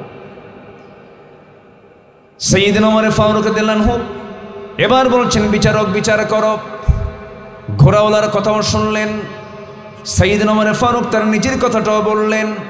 দুজনের কথা শোনার পরে এবার বিচারপতি বলছেন, আমিরুল মুমিনিন, দুজনের কথাই আমার কানে আসলো, আমি শুনলাম, আমি যতটুকু বুঝতে পারছি আমিরুল মুমিনিন মনক্ষুণ্ণ হওয়া যাবে না, আজকের রায়টা আপনার বিরুদ্ধেই চলে যাবে, কারণ আপনি সাইয়েদনা ওমর ফারুক আমার সামনে এখন সুন্দর করে কথা বলছেন, আমি আপনার সঙ্গে কথা বলছি, কিন্তু আপনি এই জায়গা থেকে নিরাপদে বাড়ি পর্যন্ত ফিরতে পারবেন তার কোনো গ্যারান্টি আছে নাকি? না। সুস্থতা অসুস্থতা কার পক্ষ থেকে আসে? আপনি ঘোড়া কিনেছেন, সুস্থ ঘোড়া, সবল ঘোড়া কিনেছেন, লেনদেন হয়ে গেছে, আপনার মালিকানায় ঘোড়া চলে আসছে, আপনার মালিকানা আসার পরে ঘোড়া অচল হয়ে গেছে, এটার দায় আপনাকে নিতে হবে, এটার সম্পূর্ণ ক্ষতিপূরণ আপনাকে লস মনে করে এটাকে গ্রহণ করতে হবে। এই ক্ষেত্রে আপনি ঘোড়া ফেরত দিয়ে টাকা ফেরত নিতে পারবেন না। সাইয়েদনা ওমর ফারুক কিচ্ছু বললেন না, মাথাটা নিচু করে মুস্কি হাসি মেরে সে আদালত চত্বর থেকে বের হয়ে আসলেন। পরের দিন তিনি মজলিসে শুরার বৈঠকে সবাইকে ডাক দিয়ে তিনি একটা ব্রিফ করলেন, শোনো আমার ভাইয়েরা, গতকালকে আমি একজন বিচারপতি পেয়েছি, সে ব্যক্তি ওমরকে দেখে বিচার করে নাই, সে আইনকে দেখে বিচার করেছে। সেই বিচারপতিকে আমি আঞ্চলিক বিচারপতি না বানায় আমি তাকে জাতীয় বিচারপতি বানাইয়া দিলাম। এটার নাম কি? আজ তো বলবেন, এটার নাম কি? বলেন, তাকওয়া। রাষ্ট্রের তহবিলে কিছু আপেল আসছে, রাষ্ট্রের তহবিলে কিছু খেজুর চলে এসেছে। সন্তান করলো কি, সাইয়েদনা ওমর ফারুকের এক সন্তান এসে দৌড় মেরে সে একটা আপেল, অনেকগুলো আপেল থেকে টান মেরে সেখান থেকে তুলে নিয়ে খাওয়া শুরু করে দিয়েছে। সাইয়েদনা ওমর ফারুক করলেন কি, মুখের মধ্যে নখ ঢুকায়া দিয়ে জোর করে আপেলটা বের করলেন, যাহ মায়ের করে চলে যা, মায়ের করে পাঠায়া দিয়েছেন। সাইয়েদনা ওমর ফারুক কিছুক্ষণ পরে যখন ঘরের মধ্যে ঢুকেছেন, বউটার চেহারা কালো। বলছে, বউ আমার, তোমার চেহারা কালো কেন? তুমি আমার সঙ্গে এমন করছো কেন? কি হয়েছে? আপনার মধ্যে কি মায়া দয়া নাই? কেন, কি হয়েছে? একটা আপেল বাচ্চা মুখে নিয়েছে, মুখের মধ্যে নখ ঢুকায় আপনি আবার সে আপেলটা বের করার কি দরকার ছিল? আমাদের ভাগে তো কিছু আপেল আসবে। সাইয়েদনা ওমর ফারুক বলছেন, শোনো আমার স্ত্রী, যে আপেলটা সে মুখে নিয়েছে সেই আপেলই আমাদের ভাগে আসবে, তার কি কোনো গ্যারান্টি আছে নাকি? এটার নাম কি? যেরকম এটার নাম কি? তাকওয়া। ওমর ফারুক রাদিয়াল্লাহু তাআলা আনহু একদিন কি করলেন, বসে আছেন এক সাহাবী পাশে বসে, অহংকারের হাদিস বলছিলেন মিসকাল হাব্বাতিন মিন কিবার, যার মধ্যে চুল পরিমাণ অহংকার থাকবে সে জান্নাত পাবে না। চট করে সেই জায়গা থেকে তিনি নামিয়ে পড়লেন, চেয়ার থেকে নেমে ধুলাই মলিন জমিনে নিজের গাটা লাগায়া দিলেন, গড়াগড়ি দিলেন, গোটা শরীরে ধুলা বালি লাগায়া বলতে, সমর তুই অহংকারী হয়ে গেছিস, তোকে শাসক বলে মানুষ, তোকে খলিফা বলে মানুষ। এই কথা বলেই আকাশের দিকে দুটো হাত উঁচু করে আকাশের মালিকের দিকে তাকায় বলছেন, ও আকাশের মালিক আল্লাহ, আমার মন বলছে এই গোটা দুনিয়ার সমস্ত মানুষকে তুমি যদি জান্নাত দিয়ে যদি একজন ব্যক্তিকে জাহান্নাম দাও, আমার মনে হয় সে একটা ব্যক্তি হবে ওমরে ফারুক। এই ব্যক্তিটা শুধু জাহান্নামে যাবে। আল্লাহ তুমি আমারে মাফ করো। এটার নাম কি বলেন? আসতে বলবেন, এটার নাম কি বলেন? তাকওয়া। এই জন্য জান্নাত পাওয়ার জন্য সবার আগে আমাকে আপনাকে ঈমান আনতে হবে, নেক আমল করতে হবে, এরপর আনতে হবে তাকওয়া, এরপর আনতে হবে কি? তাকওয়া। নাম্বার 3 হলো নামাজ কায়েমের সংগ্রাম করতে হবে, অনর্থক কাজ থেকে নিজেকে দূরে রাখতে হবে। সবার আয়াতগুলো জানা আছে, সবার মুখের আয়াত, পকেটের আয়াত, খুব কমন আয়াত। যারা নামাজ পড়েন, যারা কোরআনের সঙ্গে সম্পর্ক রাখেন, তাদের কাছে আয়াতগুলো খুবই ইজি আয়াত, খুবই কমন আয়াত।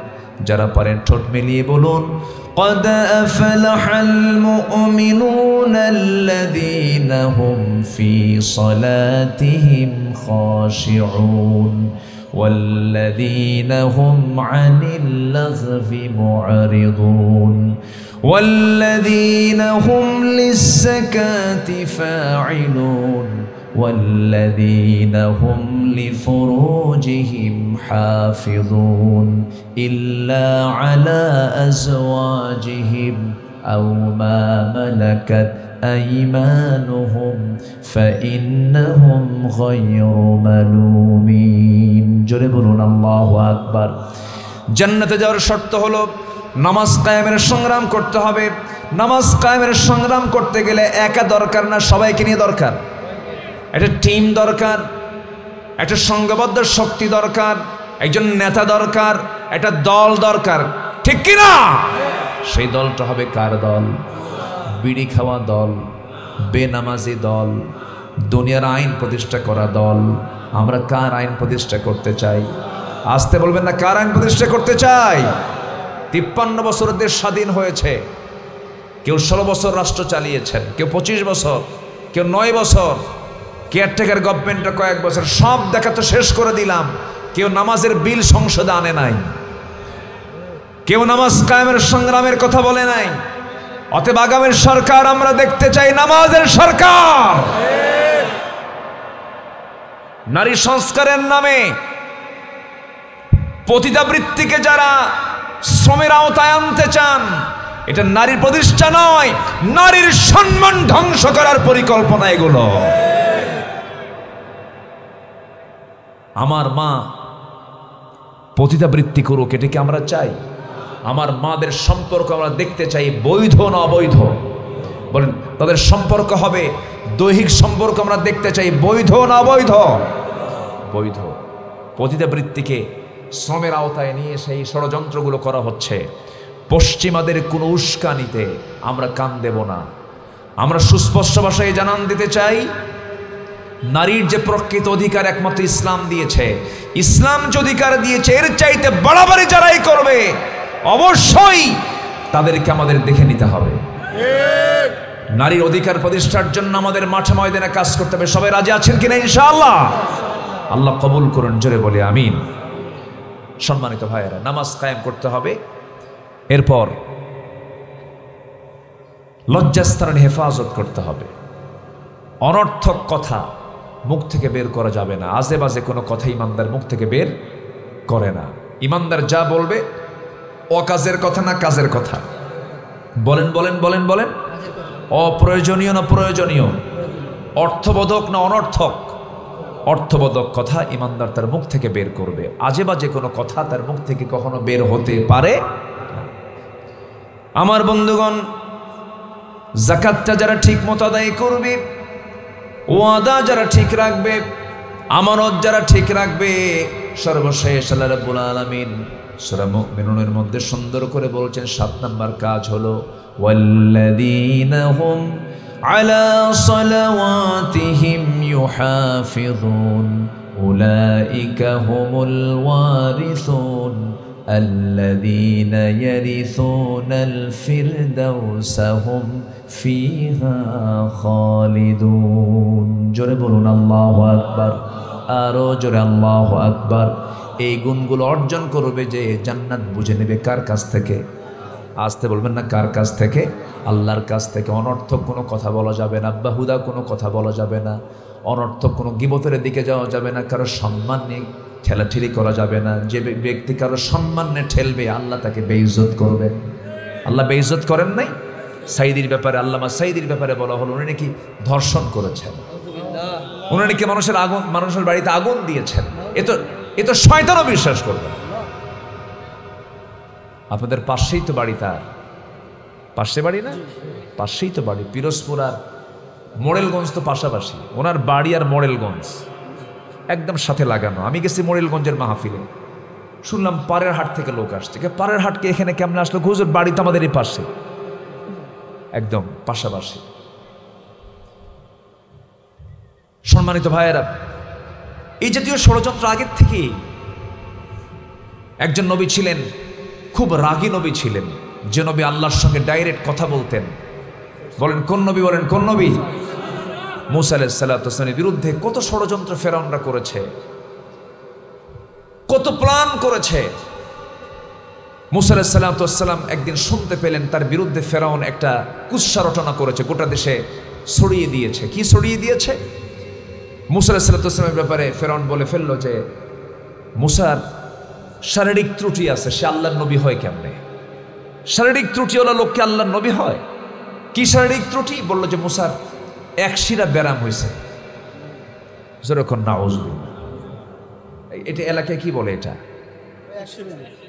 হ্যাঁ ওটাই বলে তো যাচ্ছে ঠিক আছে ওটাই বলে চাচা বলে ফেলছে যখন এই জাতীয় কথা যখন এই নবীর কানে আসলো বলেন তো এই নবীটার রাগ কি সবচেয়ে কম না সবচেয়ে বেশি সব নবী ছিলেন একরকম এই নবী একটু ভিন্ন রকম ছিলেন কোন নবীকে আল্লাহ পাক তোতলা বানান না এই নবী কি ছিলেন তোতলাও ছিলেন আর তোতলা যারা হয় তাদের রাগ কম হয় না বেশি হয় একটু বেশি হয় কিন্তু লোকগুলো সরল হয় লোকগুলো কি হয় সরল হয় প্রচণ্ড রাগী ছিলেন তো ওনার কানে যখন এই জাতীয় কথা আসলো যে ওনার একটা ছোট একটা বড় এক শিরা উনি গেছেন খেপে গিয়ে বলছে আল্লাহ আমার তো এই জাতীয় কোনো রোগ তুমি দাও নাই আমি একজন নবী আমি একজন আল্লাহর নবী আমি একজন রসুল আর আমার বিরুদ্ধে ফেরাউন এই জাতীয় কথা বলে গোটা দেশে টপ নিউজ করে দিয়েছে এটা আমার মান সম্মানটাকে আল্লাহ তুমি কি করবা করো আল্লাহকে বলে ফেললেন তিনি কিন্তু আল্লাহকে মাঝে মাঝে প্রশ্ন করতেন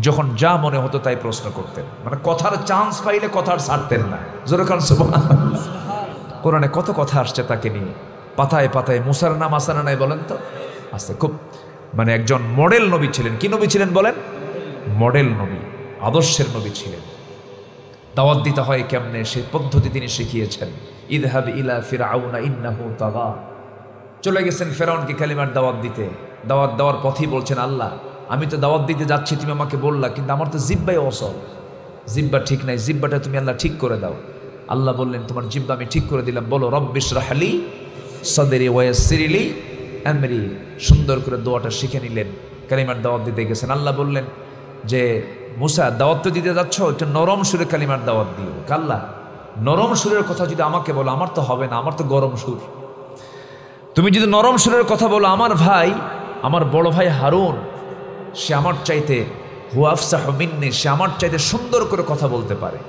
সুন্দর তার ফাসাহাত সুন্দর তার বালাগাত তার কথার সুর ভালো তার বাচনভঙ্গি ভালো প্রেজেন্টেশন ভালো উপস্থাপনা ভালো আল্লাহ তুমি তাকে আমার সহকারী করে দাও আমার সঙ্গে তুমি দিয়ে দাও আল্লাহ বললেন মুসা তোমার মুখে যখন তোমার ভাইয়ের প্রশংসা শুনলাম তাকে কি আর এমনি পাঠানো যায় এই মুহূর্তে আমি তাকে নবুয়ত দিয়ে দিলাম তাহলে কয়জন নবী হলো দুই ভাই দুই নবী দুই ভাই দুইজন নবী হয়ে গেল দুজন মিলে গেছেন কালেমার দাওয়াত দিতে ফেরাউন সামনে দাঁড়ায় বলে মুসা কি বলো কাল্লা মানে পাঠায় দিছে তাড়াতাড়ি কালেমা পড়ে মুসলমান হও কি কথা কি বুঝতেছেন সোজা কথা তো ফেরাউন বলতেছে ঠিক আছে, ভালো কথা, তোমার সঙ্গে এটা কে আসছে? আমার ভাই হারুন, এটাও আল্লাহর নবী। ফেরাউন বলে, তোমার আল্লাহর কাজ নাই কাম নাই, একই ঘরে দুই নবী। উনি গেছেন খেপে, হাতে থাকতো কি বলেন, লাঠি থাকতো, তিনি লাঠি দেখায় ফেললেন এবং প্রচন্ড খেপে গেলেন তিনি।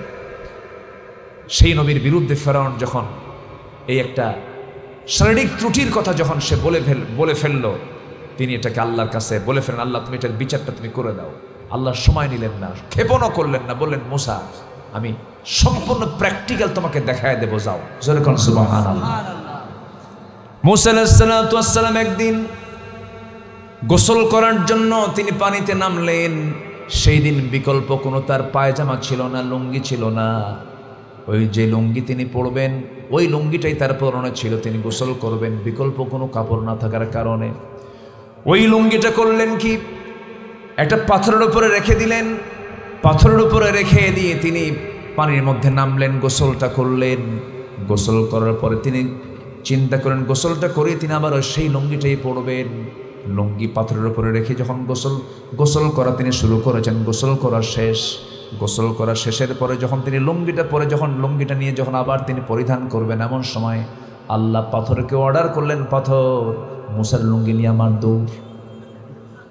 আল্লাহু আকবার বলবেন, দৌড় মার। সহি কথা। লুঙ্গি নিয়ে যখন পাথর দৌড় মারা শুরু করলো, পাথরের তো কোনো প্রাণ নাই, মাটিরও তো কোনো প্রাণ নাই, কিন্তু এই মাটির দেহে প্রাণ দিয়েছেন কে? অনস্তিত্ব থেকে অস্তিত্ব দিতে পারেন কে? অসম্ভবকে সম্ভব করতে পারেন কে? আল্লাহ পারেন। ওই পাথরের মধ্যে প্রাণ আল্লাহ পাক ঢুকাইয়া দিলেন, পাথর নিয়ে দৌড় মারা শুরু করে দিয়েছে লুঙ্গিটা। পাথরও দৌড়ায়, পিছনে মুসাও দৌড়ান।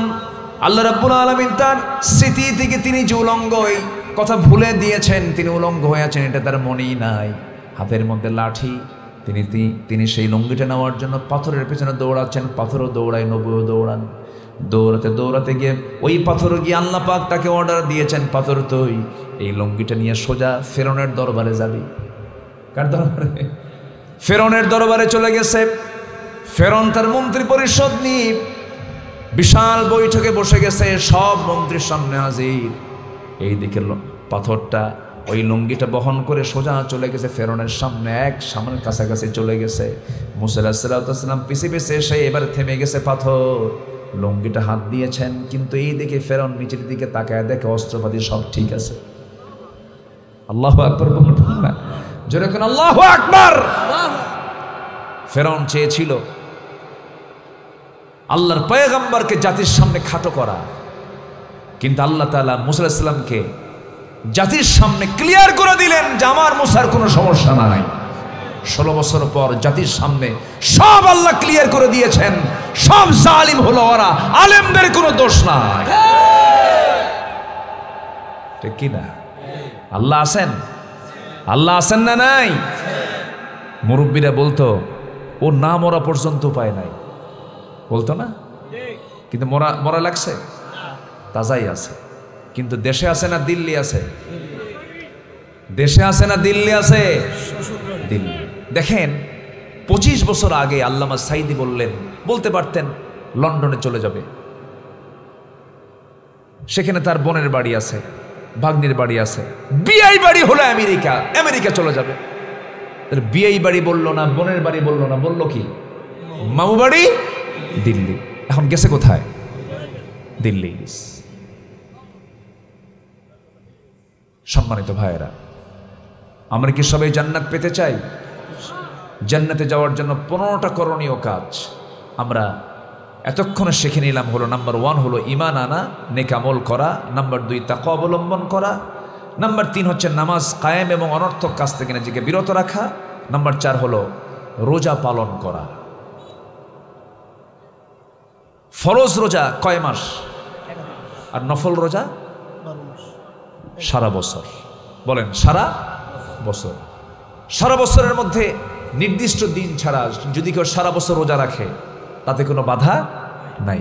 রোজা তো রাখি, এখন সারা জীবন রোজা রাখে না, এখন ডায়াবেটিস হওয়ার কারণে সকালেও না খেয়ে থাকে, সন্ধ্যাও না খেয়ে থাকে।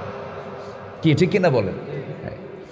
রোজা আমার আপনার জন্য ক্ষতির কোনো কারণ না, রোজা আমার আপনার জন্য ভালো। বলি আলহামদুলিল্লাহ, জোরে বলি আলহামদুলিল্লাহ। আমার নবীজি সোমবার এবং বৃহস্পতিবার রোজা রেখেছেন মুহাম্মদ সাল্লাল্লাহু আলাইহি ওয়াসাল্লাম। প্রত্যেক মাসের 13, 14, 15 তারিখে রোজা রেখেছেন মুহাম্মদ সাল্লাল্লাহু আলাইহি ওয়াসাল্লাম। রোজা রাখলে পরে ভালো, রোজার মধ্য দিয়ে আল্লাহর নৈকট্য হাসিলটা খুব সহজ হয়।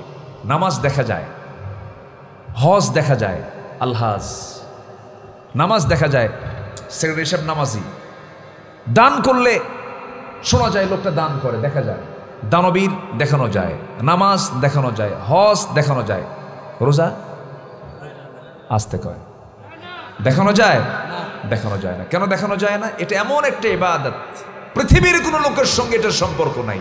সম্পর্ক বান্দার কার সাথে? আসতে বলবেন না, কার সাথে? সাউথ কোরিয়া গিয়েছিলাম বেশ কয়েক বছর আগে।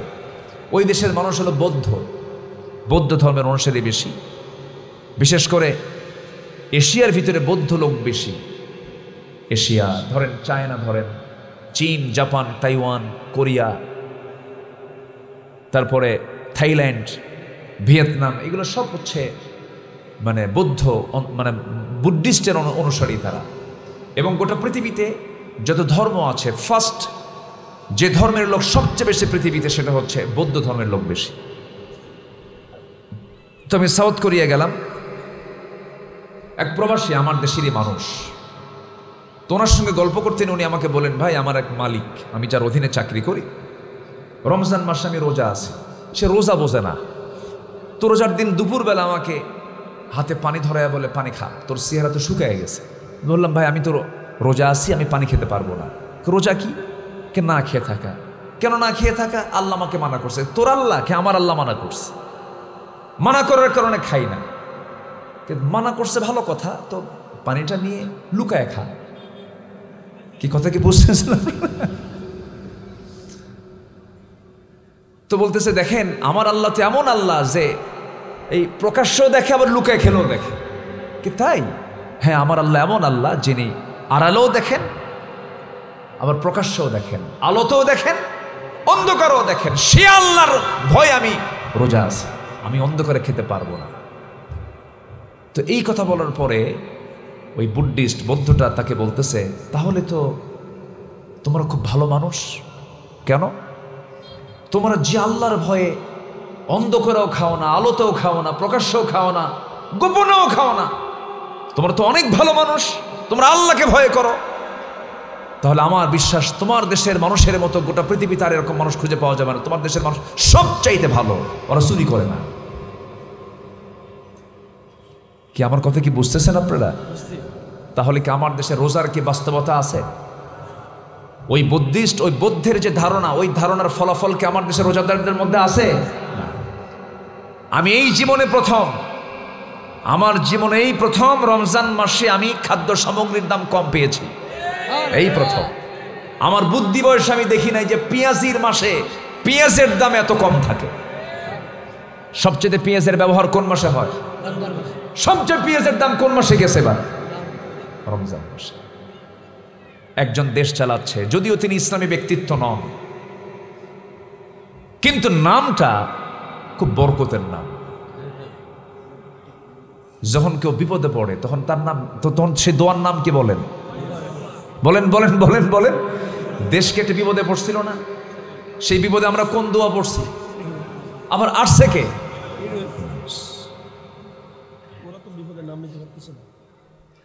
তো শুধু ইউনুস না, সাথে আবার সামনে আরেকটা নাম আছে, মুহাম্মদ ইউনুস। কয় নবী বলেন? কয় নবীর নাম বলেন? বরকত তো থাকতেই হবে। 2 নবীর নাম একজন দখল করে আছে, 84 বছর বয়সে একজন মানুষ। আমরা এতটুকু নিশ্চিত হতে পেরেছি, আমরা দেশের জনগণ বুঝতে পেরেছে যে লোকটার মধ্যে অন্তত ক্ষমতার লোভটা নাই। কি আসতে কন কেন? ক্ষমতার লোভ কি আছে? সব ঠিক ছিল, শুধু যদি শুধু ইসলামটা যোগ হতো, শুধু ইসলামটা একটু যোগ হওয়া দরকার। ইসলামী ব্যক্তিত্ব, ইসলাম শুধু যোগ হলে পরে একদম পরিপূর্ণ হয়ে যেত। কিন্তু মন্দের ভালো হিসাবে যেটা বলবো, আমি যেটা বলবো, এই লোকটা শেষ সময় এসে যে ঝুঁকিটা নিয়েছেন, তার তো এগুলো প্রয়োজন ছিল না। গোটা পৃথিবীতে তার যশ খ্যাতি তো আছেই। তিনি এসেছেন কিছু পরিবর্তন করার জন্য আসছেন, কিন্তু একটা পক্ষ খুব নাড়াচাড়া দিয়ে বসছে, শুধু বলছে ইলেকশন ইলেকশন। কি ঠিক কিনা বলেন? এর মানে কি জানেন? এর মানে হলো খাবো খাবো, ঠিক কিনা? প্রত্যেকটা হত্যার বিচার বাংলার জমিন আগে হতে হবে। আসতে খাবেন না, জোরে বলুন ঠিক কিনা? প্রতিটি বিচার বাংলার জমিনে হওয়ার পর হবে সবকিছু।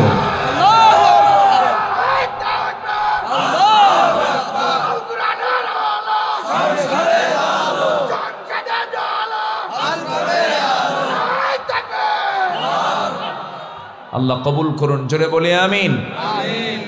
আমরা কি সবাই রোজা রাখবো না ইনশাআল্লাহ? কি এক মাস না সারা বছর? বলেন, সারা বছর রেগুলার না। সোমবার, বৃহস্পতিবার যখন দেখতেছেন আপনার আমলগুলো একটু ছুটে যায়, যুবকরা যৌবনকে কন্ট্রোল করতে পারে না, রোজা রাখো। চোখের একটু সমস্যা হচ্ছে, তাকওয়ার খেলাফ কাজ হয়ে যাচ্ছে, বাস রোজা রেখে একটু সাইজ করতে হবে। কি করতে হবে? সাইজ করতে হবে। রোজাটা এমন একটা ইবাদত যেটার সাথে সম্পর্ক সরাসরি কার সাথে? আল্লাহর সাথে। আমার বন্ধুগণ, রোজা শুধু এই উম্মতরাই পালন করে না। ইন্নী নাযারাতু লিররহমানি সাওমা, মারিয়াম আলাইহিস সালাতু ওয়াস সালাম তিনিও রোজা রেখেছিলেন। তার রোজা ছিল হলো অন্য ধরনের রোজা, না খেয়ে থাকার রোজা, না কথা না বলার রোজা। তিনি কথা বলেন নাই। কোন কথা? যখন তাকে প্রশ্ন করেছিল, মারিয়াম তোমার কোলে যে সন্তানটা তুমি নিয়ে এসেছো, তোমার তো লজ্জা জ্ঞান নাই, তোমার স্বামীর কোনো পরিচয় নাই, যার সন্তান তুমি সঙ্গে করে নিয়ে এসেছো, কিন্তু আল্লাহ তাআলা তার গর্ভে যে সন্তানটা দিয়েছেন, কে দিয়েছেন বলেন? আসতে বললেন না, কে দিয়েছেন? আদমকে সৃষ্টি করেছেন যিনি, ঈসাকে সৃষ্টি করেছেন তিনি। আদম আলাইহিস সালাতু ওয়াস সালামের যেমন বাবার কোনো পরিচয় ছিল না, ঈসা আলাইহিস সালামের বাবার কোনো পরিচয় নাই। ইন্না মাসালা ঈসা কামাসালি আদম, ইন্না মাসালা ঈসা কামাসালি আদম। আদমের ঈসার দৃষ্টান্ত হলো আদমের মতো, তারও বাপ নাই, তারও বাপ নাই। কিন্তু উপস্থিত জনতা তাকে বলে ফেললো, মারিয়াম এই যার সন্তান তুমি নিয়ে আসছো, তোমার কি লজ্জা জ্ঞান নাই? তিনি বললেন, আমি কোনো কথা বলবো না। ইন্নী নাযারাতু লিররহমানি সাওমা, আমি তো রোজা আছি। যা প্রশ্ন তোমরা আমার সন্তানকে করো। সন্তানকে তারা প্রশ্ন করে ফেললো এবং হাসতে হাসতে বলল, পাগল হয়ে গেছে মারিয়াম, এই ছোট্ট বাচ্চা কেমন করে কথা বলে? 3 দিনের বাচ্চা। হাদিসে আসছে এই পৃথিবীতে আজ পর্যন্ত 3 জন নবজাতক দোলনায় থেকে কথা বলেছে। কয়জন বলেন? 3 জন নবজাতক দোলনায় কথা বলেছে। এর মধ্যে ঈসা আলাইহিস সালাতু ওয়াস সালাম একজন। কোন নবী জানতেন না ছোটবেলায় আমি আল্লাহর নবী হব, কিন্তু একজন নবী দোলনায় থেকে জানতেন তিনি আল্লাহর নবী। তিনি কে বলেন? ঈসা আলাইহিস সালাতু ওয়াস সালাম।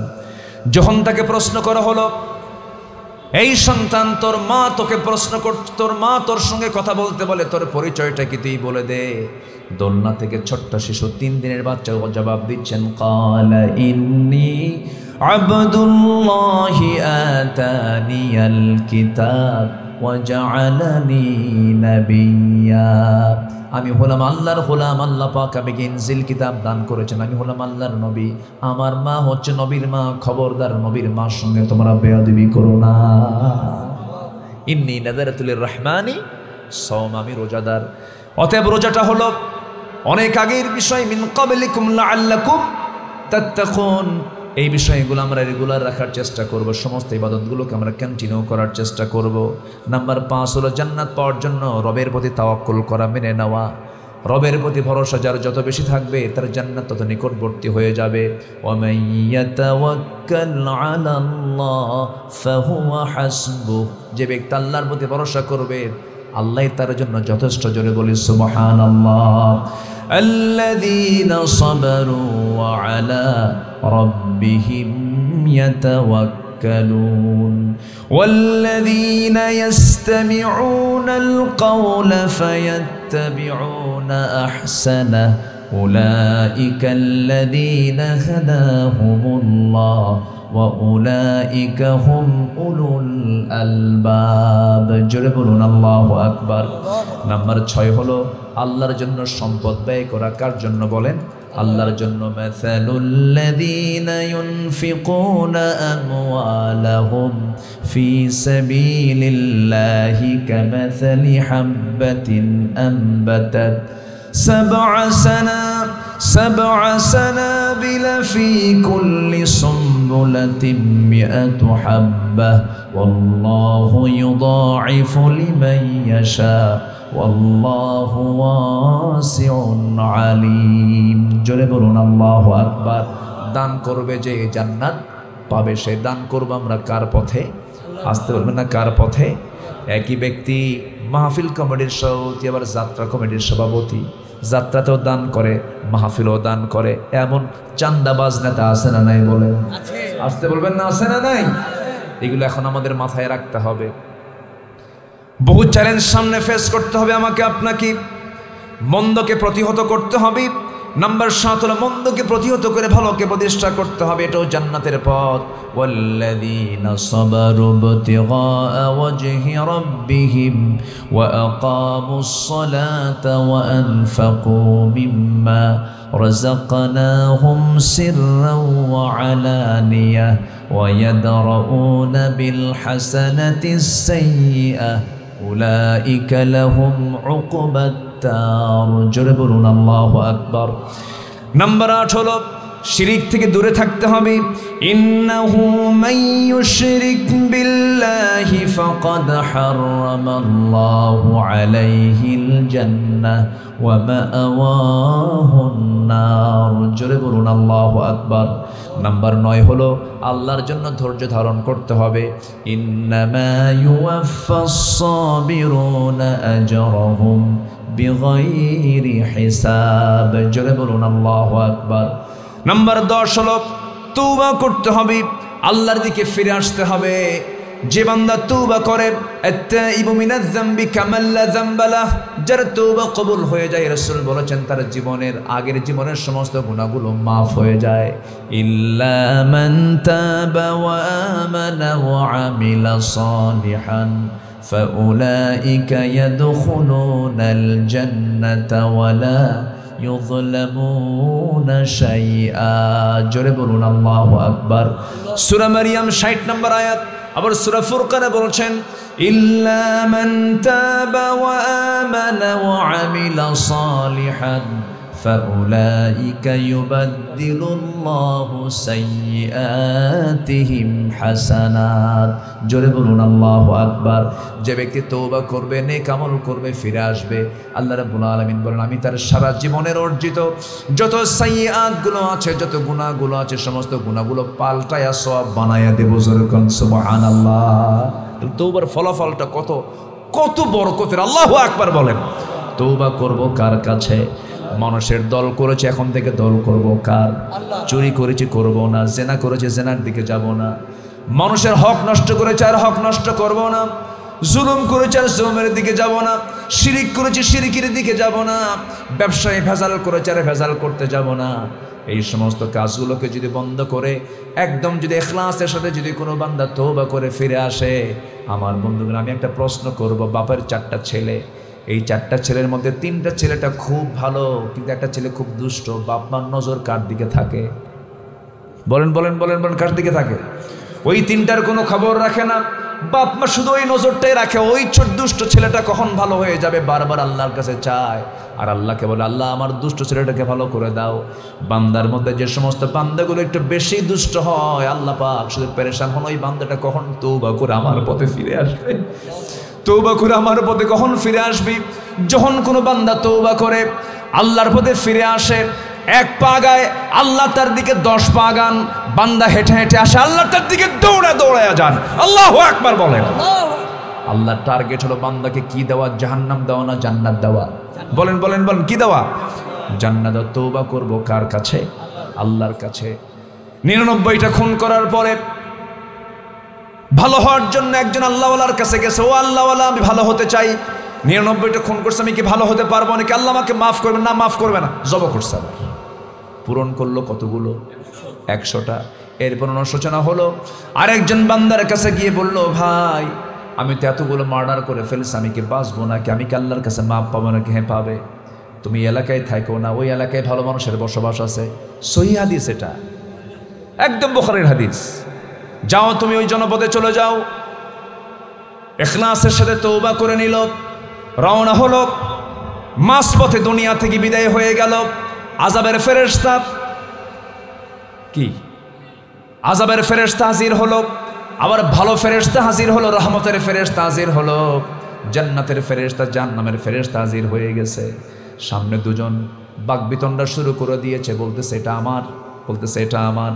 শেষ পর্যন্ত মাপ দিয়ে দেখা গেল, আল্লাহ বললেন মাপ দিয়ে দেখো সে কি বেশিটুকু আসছে নাকি। হ্যাঁ বেশিটুকু আসছে। বেশিটুকু আসার জন্য আমি আল্লাহ তার তওবা কবুল করে আমি তাকে মাফ করে জান্নাত ঘোষণা দিয়ে দিলাম। আল্লাহ চান না কোনো বান্দা জাহান্নামে যাক, জান্নাতে যাওয়ার জন্য চেষ্টা করার দরকার আছে না নাই? চেষ্টা করব আমরা, সাহায্য করবেন কে?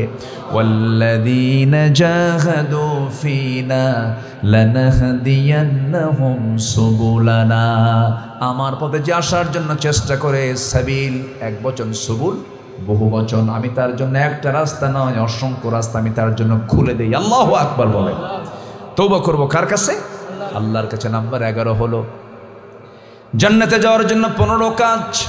নাম্বার 11 হলো আল্লাহর পথে জিহাদ করা। কার পথে? জোরে বলেন, কার পথে? আল্লাহ রাব্বুল আলামিন বলেন, وَمَن يُجَاهِدُ فَإِنَّمَا يُجَاهِدُ لِنَفْسِهِ إِنَّ اللَّهَ لَغَنِيٌّ عَنِ الْعَالَمِينَ تُؤْمِنُونَ بِاللَّهِ وَرَسُولِهِ وَتُجَاهِدُونَ فِي سَبِيلِ اللَّهِ بِأَمْوَالِكُمْ وَأَنفُسِكُمْ ذَلِكُمْ خَيْرٌ لَكُمْ إِن كُنتُمْ تَعْلَمُونَ। জোরে বলুন আল্লাহু আকবার। নামাজ আদায় করা কি? জোরে। রোজা আদায় করা কি? যাকাত দেওয়া কি? জিহাদ করা দুর্বল ফরজ। কি ছোট ফরজ না বড় ফরজ? ফরজ তো ফরজই, ফরজের আবার ছোট বড় আছে না, সব ফরজ। নামাজে মুনাফিক চেনা যায় না, দান সদকায় মুনাফিক চেনা যায় না, কিন্তু জিহাদে মুনাফিক চেনা যায়। জিহাদে মুনাফিকরা আসতে পারে না। যত রক্ত লাগে দেব, প্রয়োজনে লোক পাঠাবো, আমি যাব না। এটা হচ্ছে মুনাফিকদের কাজ। এই জন্য মুনাফিক থেকে বাঁচার জন্য জিহাদের তামান্নার দরকার আছে না নাই? মাম্মাতা ওয়ালাম ইয়াগজু ওয়ালাম ইয়াহদিস বিহি নাফসাহু ফামাতা আলা শু'বাতিন মিনান নিফাক আও কামা ক্বালা আলাইহিস সালাতু ওয়াস সালাম। মরল, জিহাদ করলো না, জিহাদের তামান্নাও রাখলো না, সে ব্যক্তির মরণ যেন মুনাফিকের মরণ, বলেছেন মুহাম্মদ সাল্লাল্লাহু আলাইহি ওয়াসাল্লাম। নাম্বার 12 হলো পাপের উপর অবিচল না থাকা, আল্লাহর নিকট ক্ষমা প্রার্থনা করা। পাপের উপরে কন্টিনিউ না থাকা, পাপ হয়ে গেছে কিন্তু ওখান থেকে ফিরে আসা। আল্লাহ রাব্বুল আলামিন বলেন, ওয়াল্লাযীনা ইযা ফাআলু ফাহিশাতান আও যালামু আনফুসাহুম যাকারুল্লাহা ফাস্তাগফিরু লিযুনুবিহিম ওয়া মান ইয়াগফিরুদ যুনুবা ইল্লাল্লাহ ওয়া লাম ইউসিররু আলা মা ফাআলু ওয়া হুম ইয়ালামুন। জোরে বলুন আল্লাহু আকবার। সূরা আলে ইমরান আয়াত নম্বর 135। আল্লাহ রাব্বুল আলামিন বলছেন, বান্দা পাপ করো কিন্তু পাপের উপর অবিচল থেকো না, আমার কাছে ক্ষমা চাও। ফাহিশা কাজে জড়িয়ে পড়েছো, আমি তোমাকে মাফ করে দেবো। জোরে বলুন সুবহানাল্লাহ। নম্বর 13 হলো সত্যের পথে অবিচল থাকতে হবে, রাসূলের আদেশকে মান্য করতে হবে, সত্যের উপরে অটল থাকতে হবে। আল্লাহ রাব্বুল আলামিন বলেন, ওয়াকুলু কওলান সাদীদা يصلح لكم أعمالكم ويغفر لكم ذنوبكم ومن يطع الله ورسوله فقد فاز فوزا عظيما। জোরে বলুন আল্লাহু আকবার। নাম্বার 14 হলো জান্নাতে যাওয়ার 15টা কাজ, এর মধ্যে 14 নাম্বার কাজ হলো আল্লাহর জন্য মুমিনদের মাঝে পরস্পর সুন্দর সম্পর্ক স্থাপন করতে হবে। আমরা ইমানদার যারা ইমানের দাবি করব, পরস্পরের শত্রু থাকবো না বন্ধু হব? বলেন বলেন বলেন, শত্রুতা না বন্ধুত্ব? শত্রুতা না বন্ধুত্ব? এই বন্ধুত্বের প্রাচীর যত মজবুত হবে, দিন কায়েমের পথ তত কঠিন হবে না সহজ হবে? বলেন, সহজ হয়ে যাবে। ইন্নামাল মুমিনুনা ইখওয়াতুন ফাআসলিহু বাইনা আখওয়াইকুম ওয়াত্তাকুল্লাহা লাআল্লাকুম তুরহামুন। জোরে বলুন আল্লাহু আকবার। মুমিনরা হলো পরস্পর ভাই ভাই। ফাসলিহু, ইসলাহ করে নাও, সংশোধন করে নাও। সাবধান, আল্লাহকে ভয় করো, শত্রুতা তৈরি করো না। লাআল্লাকুম তুরহামুন, রহমত পাবে। যেরকম সুবহানাল্লাহ। ভ্রাতৃত্বের বন্ধন মজবুত দরকার না দুর্বল দরকার? কিন্তু দুঃখজনক হলো সত্য, আজকে মুসলমানদের মাঝে ভ্রাতৃত্ব মজবুত না দুর্বল? ফিলিস্তিন মোড়ে শেষ হয়ে যাচ্ছে, কেউ কিছু কয় না। কাশ্মীর মোড়ে শেষ হচ্ছে, কেউ কিছু বলে না। তবে বেশি দিন দূরে নয়, ভারতের জালিমরা আল্লাহর ঘর যেমন টুকরা টুকরা করতেছে, খুব বেশি দিন দূরে নয়, ভারতও টুকরা টুকরা হয়ে যাবে ইনশাআল্লাহ। দিন সামনে খুব ঘনিয়ে আসতেছে, খুব সামনেই, খুব বেশি দিন দূরে নয়, টুকরা টুকরা ওরা হয়ে যাবে, অস্তিত্বহীন হয়ে পড়বে ইনশাআল্লাহ। কিন্তু সম্পর্ক আমাদের মাঝে কমাতে হবে না বাড়াতে হবে? বাড়াতে হবে। নাম্বার 15 হলো অন্যায় অশ্লীলতা থেকে মুক্ত হয়ে ইহসান এবং ন্যায়পরায়ণতা, হাক্কুল ইবাদের কাজগুলো করতে হবে। যেটা আমরা জুমার খুতবায় প্রতিনিয়ত, প্রত্যেক জুমার খুতবায় খতিবরা বলেন। আয়াতটা খুব দামি, আয়াতটা খুব ব্যাপক বিস্তৃত আয়াত, অনেক মজবুত আয়াত। শুধু একটা আয়াত যদি আজকে রাষ্ট্রীয় পর্যায়ে কায়েম হতো, দেশটা জান্নাত হয়ে যেত। ইন্নাল্লাহা ইয়া'মুরু বিল আদলি ওয়াল ইহসানি ওয়া ইতা'যিল কুরবা ওয়া ইয়ানহা আনিল ফাহশাই ওয়াল মুনকারি ওয়াল বাগি ইয়া'iদুকুম লা'আল্লাকুম তাযাক্কারুন। জোরে বলুন আল্লাহু আকবার। সূরাতুন নাহাল আয়াত নাম্বার 90। আল্লাহ রাব্বুল আলামিন 3টা কাজের আদেশ দিয়েছেন, 3টা কাজের নিষেধ করেছেন। এই 3টা আদেশ এবং 3টা নিষেধ যে বান্দা ফলো করবে তার জন্য জান্নাত হয়ে যাবে। জোরে বলি সুবহানাল্লাহ। আল্লাহ আমল করার তৌফিক দান করুন। জোরে বলি আমিন।